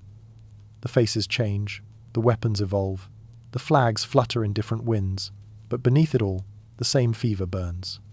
The narrator begins softly, almost like a confession. Every age believes it is new, yet each one merely repaints an old illusion, the belief that time can be conquered. Alexander may have vanished into dust, but his reflection did not. It moved forward, reincarnating in every man who ever mistook ambition for destiny. In Rome, centuries after his death, another figure studied his campaigns as scripture. Julius Caesar, sleepless in his tent, traced Alexander's routes across parchment maps, measuring his own shadow against the dead king's. He wept, it is said, not from sorrow but from comparison that at his age, Alexander had already conquered the world. Those tears, the narrator whispers, were the birth of empire's addiction to imitation. Caesar believed he was chasing greatness, but in truth he was chasing a ghost. Then came Napoleon, a man who carried the same fire, but dressed it in the language of progress. He crossed the Alps as Alexander had crossed the Indus, proclaiming reason instead of divinity, yet burning with the same invisible hunger. The modern world called him a general, a statesman, a genius.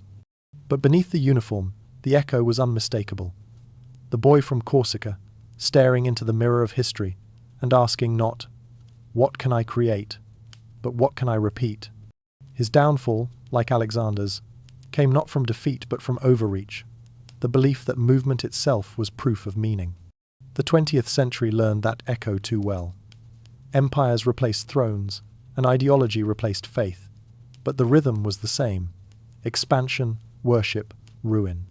Hitler studied Alexander and Napoleon obsessively, convinced that will could rewrite reality. He believed, as they did, that time was not a current to drift within, but an ocean to command.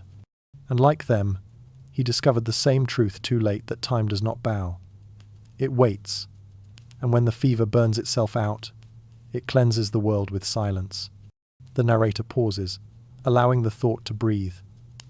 Each of these men, separated by centuries, shared a single delusion: that history could be mastered.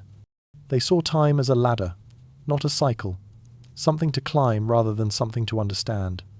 Yet every ascent leads to the same horizon, where the sky curves back on itself.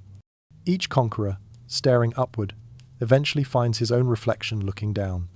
We call these men extraordinary, but perhaps they were simply the most obedient students of Alexander's ghost. His true legacy was not empire, but contagion, the spreading belief that to be remembered is to exist. And so each age, in its arrogance, builds another version of his dream.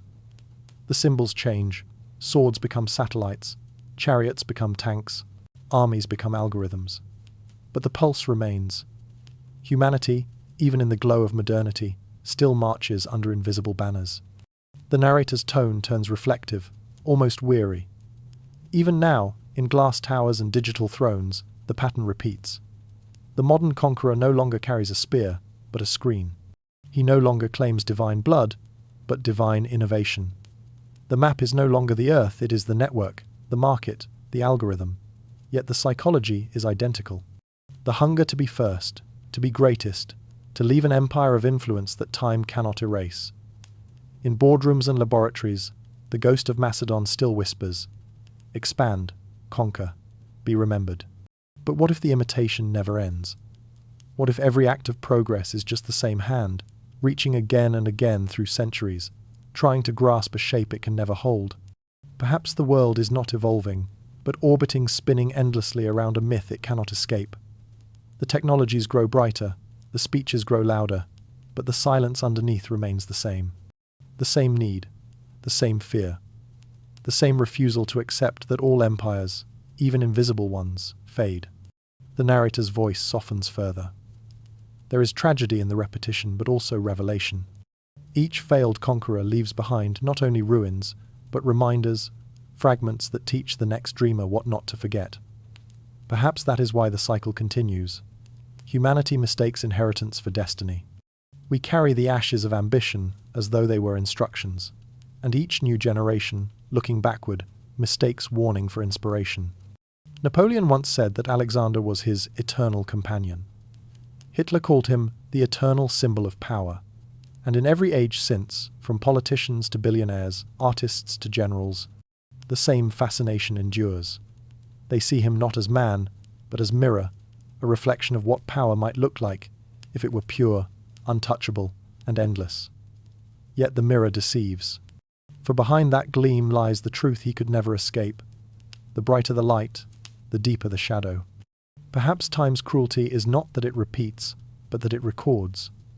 It keeps the rhythm of our ambitions, replaying them so we might learn, yet we rarely do. Each era believes itself wiser, more humane, more advanced.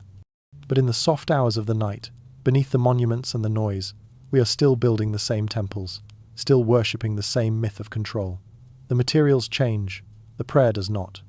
The narrator lingers on a final image, a line of human figures stretching across the centuries, each holding a torch passed from the one before. Alexander lit it. Caesar carried it. Napoleon fanned it into flame, And now it burns in us, glowing through every invention, every empire, every screen. It is the fire of defiance, the illusion that to name the world is to own it. But fires consume what they illuminate. Every age burns brighter and shorter. The world expands, then collapses, then forgets, and calls the forgetting progress. The voice falls to a whisper, contemplative and unhurried. Every age believes it's new, but history keeps repeating its oldest mistake. Perhaps time doesn't move forward at all. Perhaps we do in circles, chasing the same light that always fades just before we reach it. Once, men measured life by the rise and fall of the sun. Time was not a ruler but a rhythm, the slow breathing of the earth itself. Days began with light, ended with darkness, and nothing hurried in between. Then came conquest, and with it a new hunger, to measure, to divide, to command even the hours. The narrator's voice flows like a tide, returning to shore, calm, reflective, inevitable. Empires may fall, it whispers, but the dream of control never does. When Alexander sought to master the world, he was really reaching for something more elusive, the order beneath chaos, the pattern that makes eternity tangible. He died believing time could be bent by will. Centuries later, humanity found another way to continue his quest, by turning time itself into an empire. The sundial was the first crown. In its shadow, the divine became mechanical. For the first time, the heavens were not worshipped, they were counted. The shadow's arc across stone became scripture, and the sun's movement, once infinite, was carved into hours. The narrator pauses a moment of reverence and quiet warning, because this was the turning point. Humanity no longer sought to live within time. It began to rule it. From there came the clock. Iron gears replaced prophecy. Bells marked hours instead of prayers. The rhythm of faith gave way to the rhythm of precision. Cities began to pulse in unison markets. Labor, trains, wars, all synchronized by the ticking heart of progress. Time became the new sovereign, invisible but absolute. And like every empire before it, it demanded tribute. The narrator slows again, voice soft as breath. We stopped worshipping gods and started worshipping time. The temples changed shape, but the devotion did not. Where once we knelt before altars, now we bow before schedules. The clock tower became our cathedral, the calendar, our scripture. Each deadline, a silent prayer to efficiency. We no longer feared eternity, we feared wasting it. This was humanity's final conquest, not of land or faith, but of rhythm itself. Time became currency, structure, identity. To control it was to matter. To lose it was to vanish. Alexander sought to conquer space.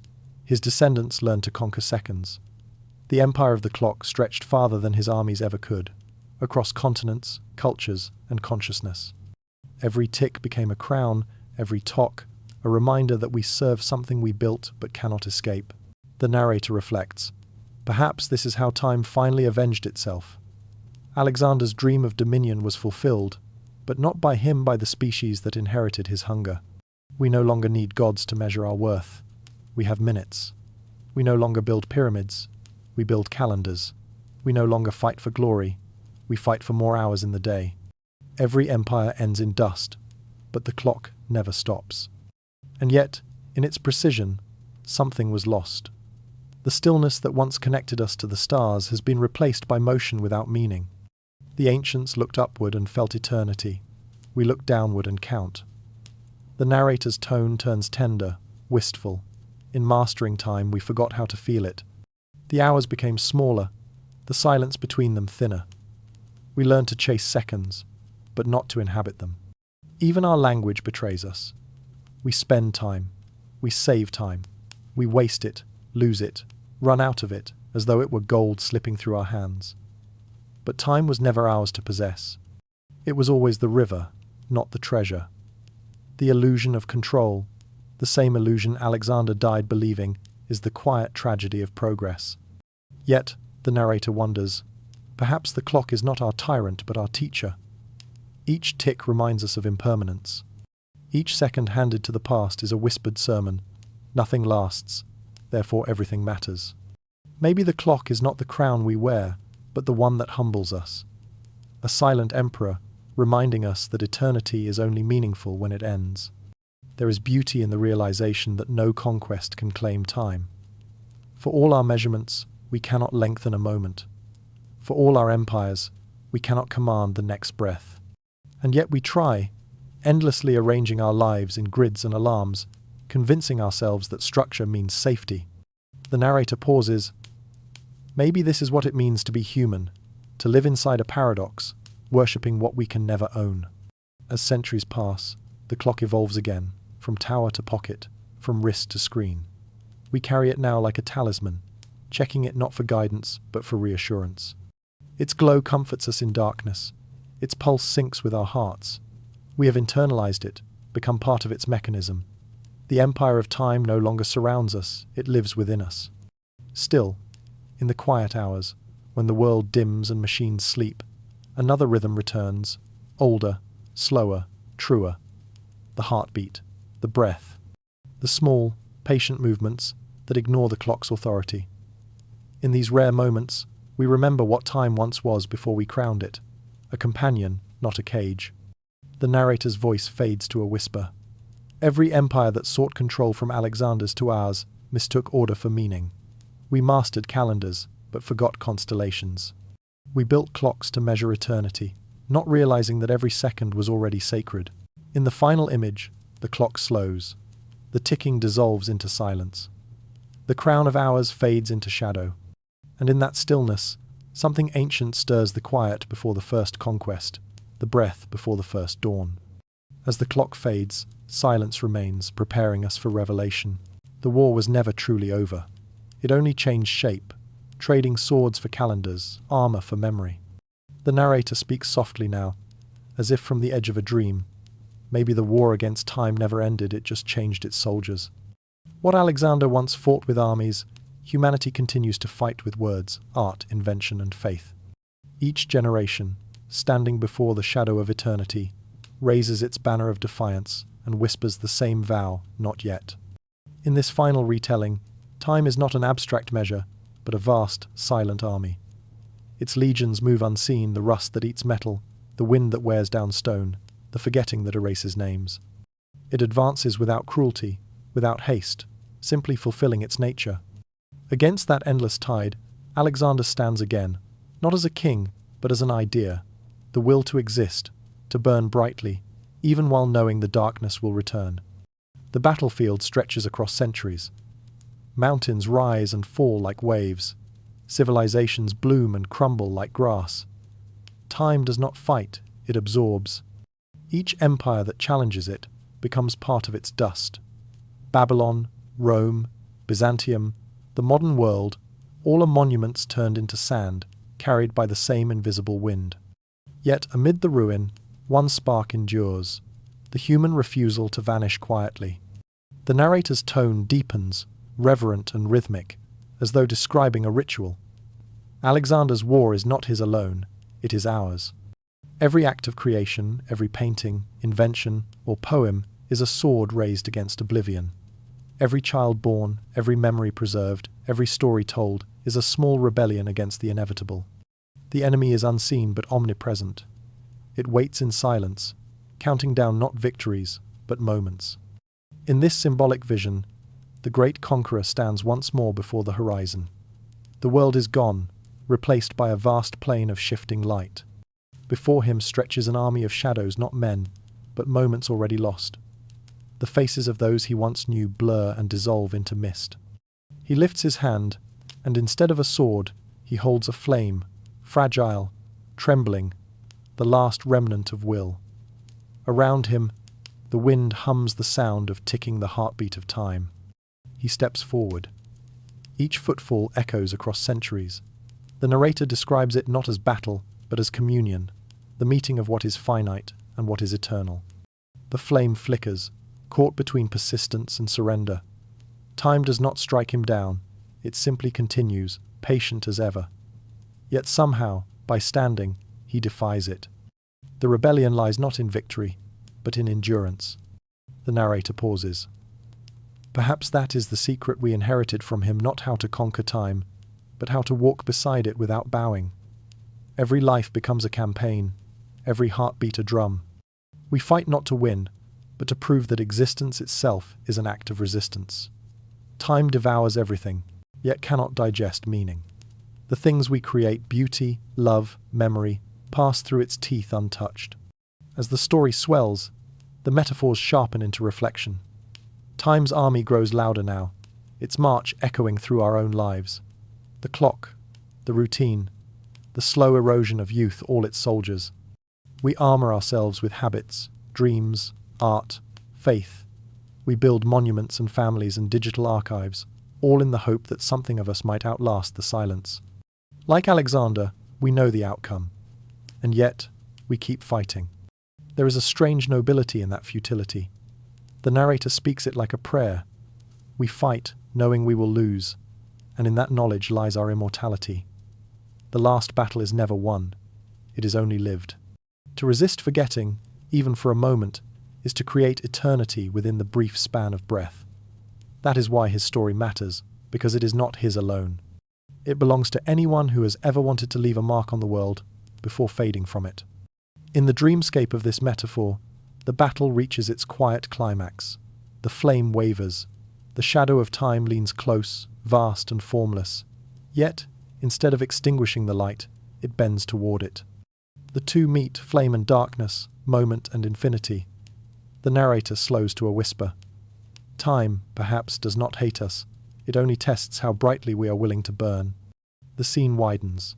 The flame, though small, illuminates an uncountable horizon not of soldiers, but of souls. Painters, poets, thinkers, nameless millions, each holding a spark of their own. Together, they form a constellation, flickering against the dark.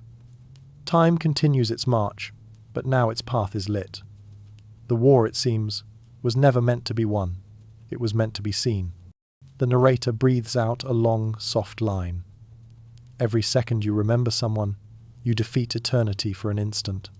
That is the miracle Alexander never claimed but somehow achieved, not immortality through power, but through the persistence of wonder. His story became a vessel through which all others remember themselves. He showed that even in defeat, one can echo forever. The flame flickers once more, smaller now, gentler. The wind rises, not hostile, but cleansing. The sound of time's army recedes, replaced by quiet. In that quiet, a voice not Alexander's, not the narrator's, but the listener's own asks, "What will you leave behind?" The narrator answers softly, "Your flame need not conquer the world. It need only survive the night." The image fades. The flame trembles, then steadies. The horizon glows faintly, as if dawn might still come.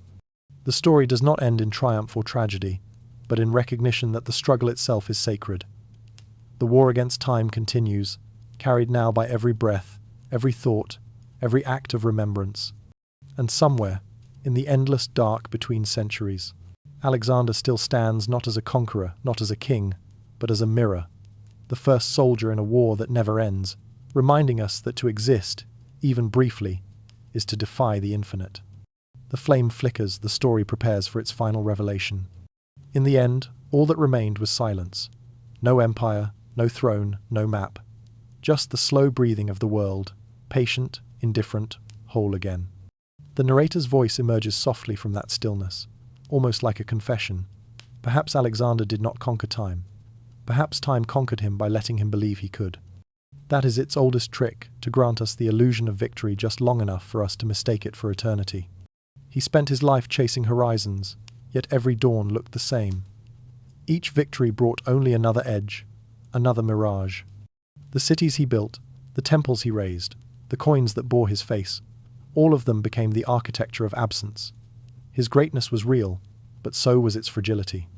He reached for infinity with human hands and, in doing so, revealed how human he truly was. The narrator pauses, the tone reverent but unafraid. Alexander's failure was not a flaw in his story, it was the point of it. Time does not need to destroy what it can absorb.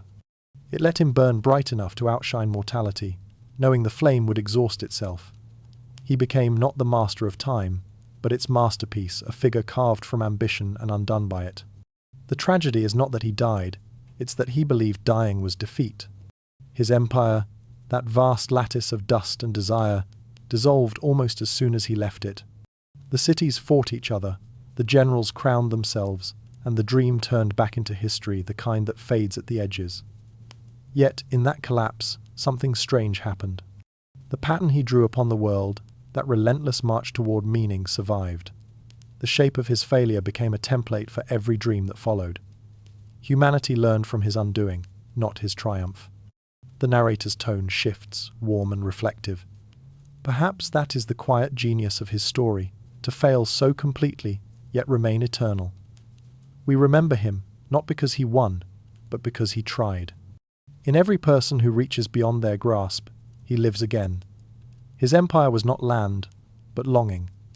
His real conquest was not the world, but the imagination of those who came after. The myth endured because it was incomplete. If he had truly conquered time, there would be nothing left to tell. But by falling short, he left a space, a silence we keep trying to fill with meaning. His story became an unfinished sentence written across centuries, inviting every age to add its own ending. Perhaps that is why we cannot stop retelling it, because in his defeat, he left room for us. The narrator softens, the cadence almost like a lullaby. Imagine him now not as a conqueror or a god, but as a boy again, standing beneath the stars of Macedon. He looks upward, not in ambition, but in wonder. The stars, which once seemed to bow to him, now look down unchanged.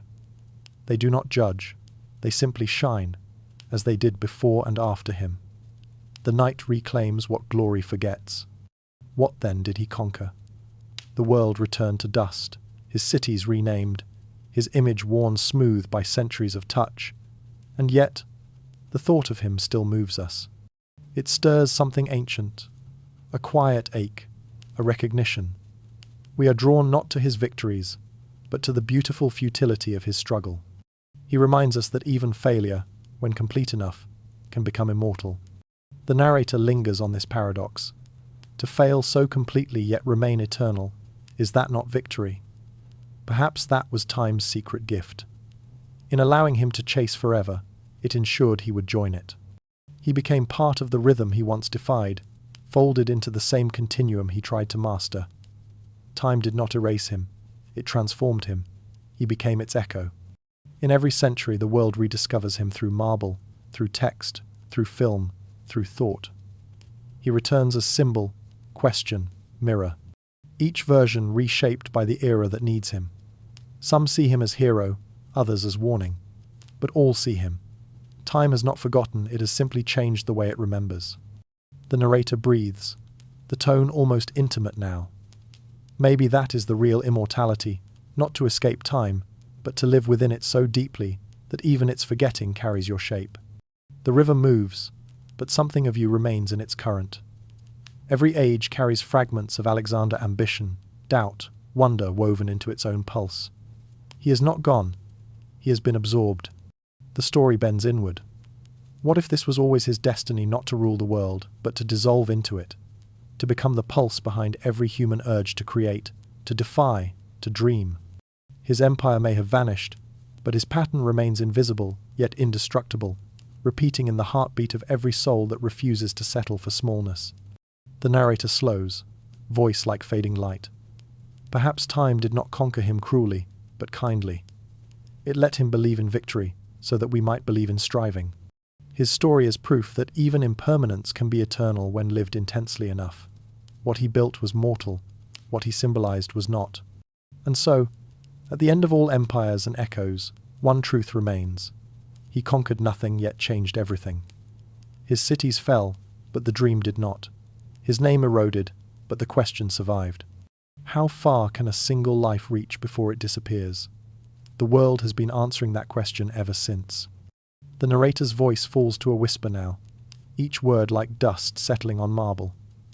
To fail and endure, to be forgotten and remembered, to be human and yet become myth. This is the pattern he left us. Time did not defeat him. It crowned him with the one thing eternity cannot fake: mortality.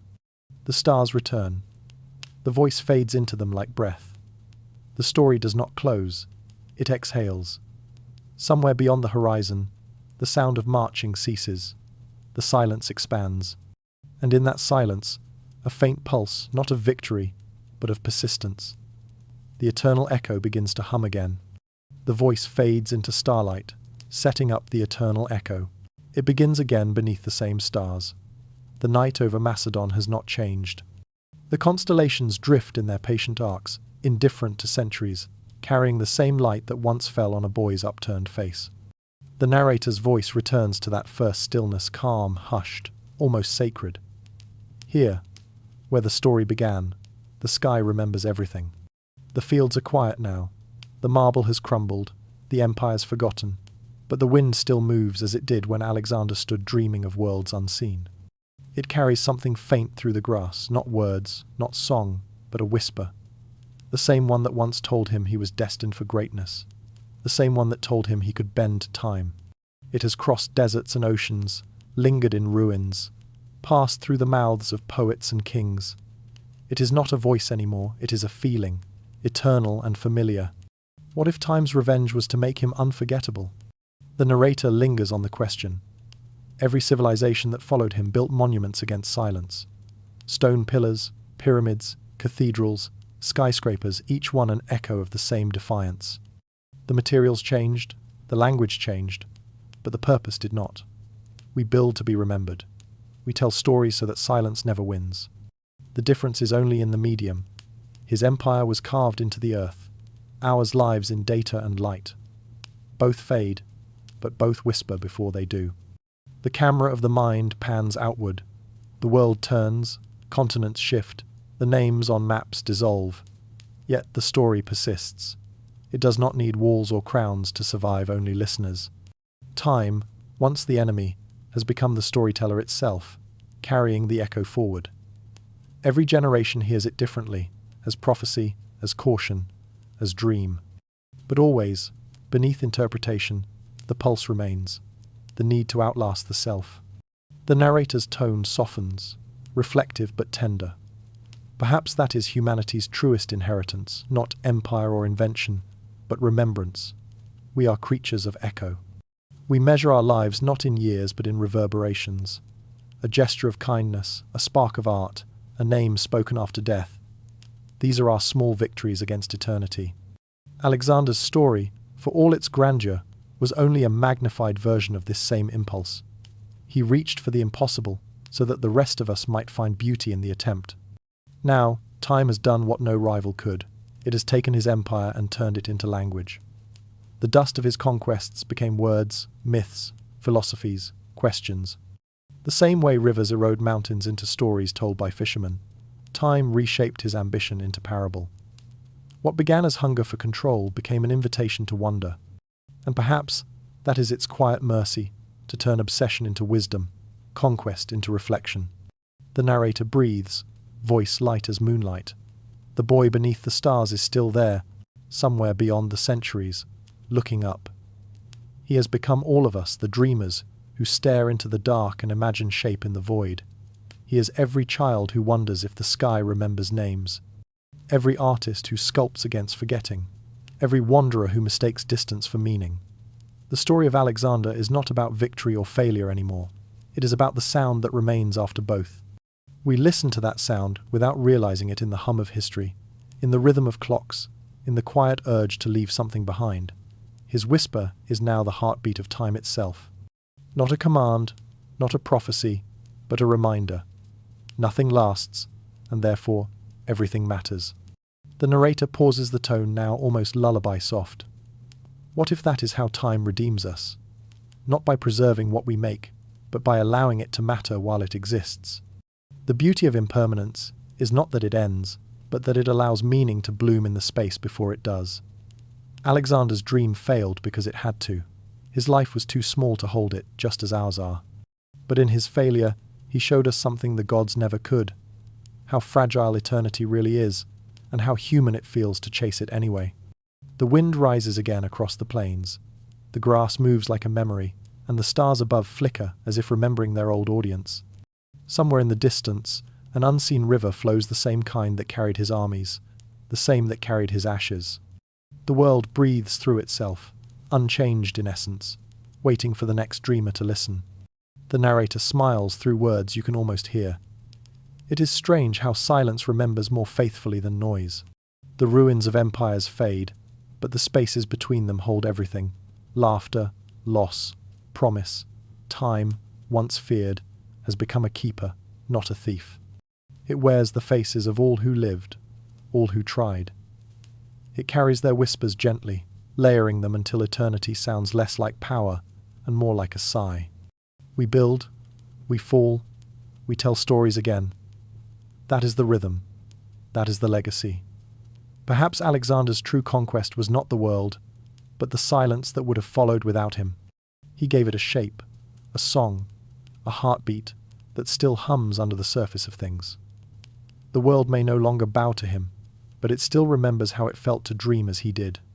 The narrator's voice grows fainter, softer as if the story itself is falling asleep. The stars over Macedon glow steady, neither mourning nor celebrating. They simply continue, patient as truth. Every era will pass beneath them, every generation thinking itself the last to remember. But the whisper remains. It is not his alone anymore. It belongs to anyone who ever looked at the night and felt both small and infinite. Anyone who has loved something fleeting. Anyone who has believed that even a brief life could touch the edges of forever. The sky exhales, the wind stirs, the story folds gently into itself. And somewhere in the silence between the stars, in the pause between heartbeats, the whisper that began it, all still moves through time. Not conquered, not forgotten, still here. The voice quiets, one final question remains. It begins with the sound of waves, not violent, not calm, simply endless. They rise and fall over broken stones, over ruins that once held names.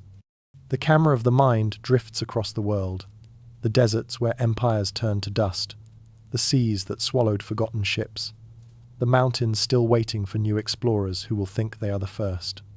The narrator's voice returns, slow and measured, like the tide itself, the sound of someone who has seen endings before and knows they are only beginnings. The world endures by erasing. Sand covers marble, moss softens monuments, water carries bones into new stories. Yet somehow, through this quiet destruction, memory survives. Not in the way it was built, but in the way it is remembered. The ruins hum beneath the waves, their silence glowing faintly in the dark. Every footprint fades, and yet the direction remains. The voice speaks softly. Every generation tries to conquer time, and every generation fails beautifully. Some build cities, others write poems, some wage wars, others whisper love. Each, in their own way, tries to leave a mark deep enough for the future to find. And though the marks wash away, the desire behind them endures. That desire is the pulse of history, the breath of all who came before. In this closing sequence, the story of Alexander becomes something more than his own. He becomes symbol, pattern, mirror, not the first to reach for eternity, and not the last. His hands, stretched toward the edge of the world, are the same hands that sculpted cathedrals, that painted ceilings, that typed manifestos, that reached for other hands in the dark. The narrator lingers on the thought, it is not conquest that unites us, but yearning, the dream of leaving something behind, the ache of wanting to matter to the endless. The waves break again, softer this time. In their rhythm, you can almost hear the echo of marching feet, of turning gears, of heartbeats. The world moves in circles, not lines. Empires rise and fall like tides. Love blooms and fades, only to bloom again. We call this progress, but perhaps it is simply remembrance, the eternal return. The camera drifts through centuries. A sculptor carves a face that reminds him of someone lost. A child draws a constellation in the dirt.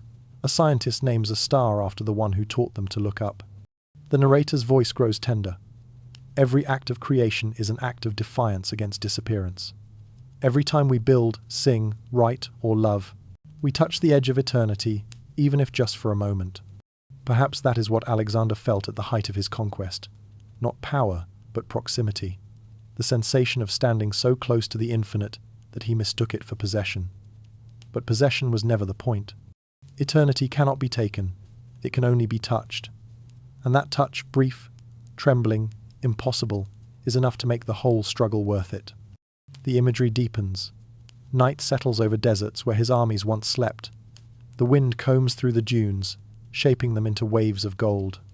Somewhere, buried beneath the silence, his cities still dream. Not of conquest, but of continuity.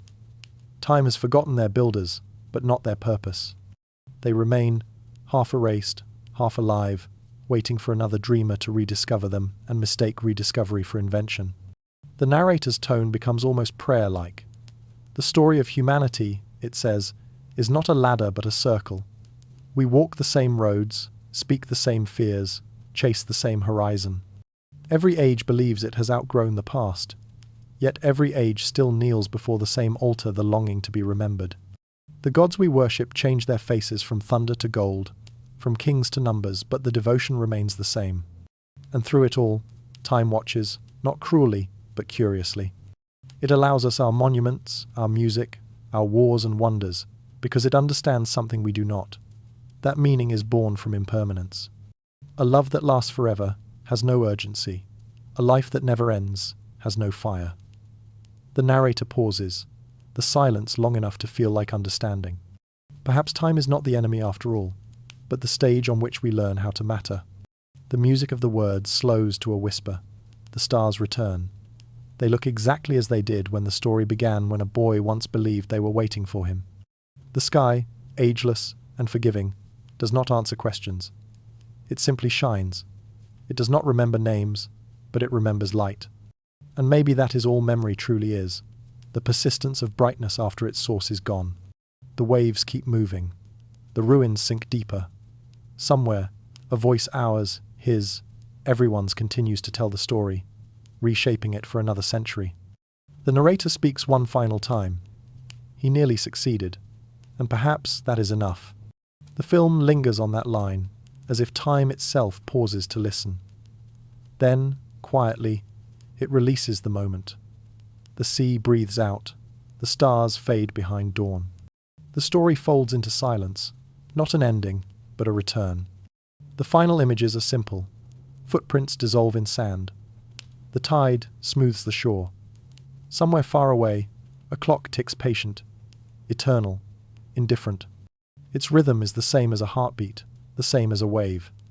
The same whisper that began the story still moves through it, to exist, to fade, to begin again.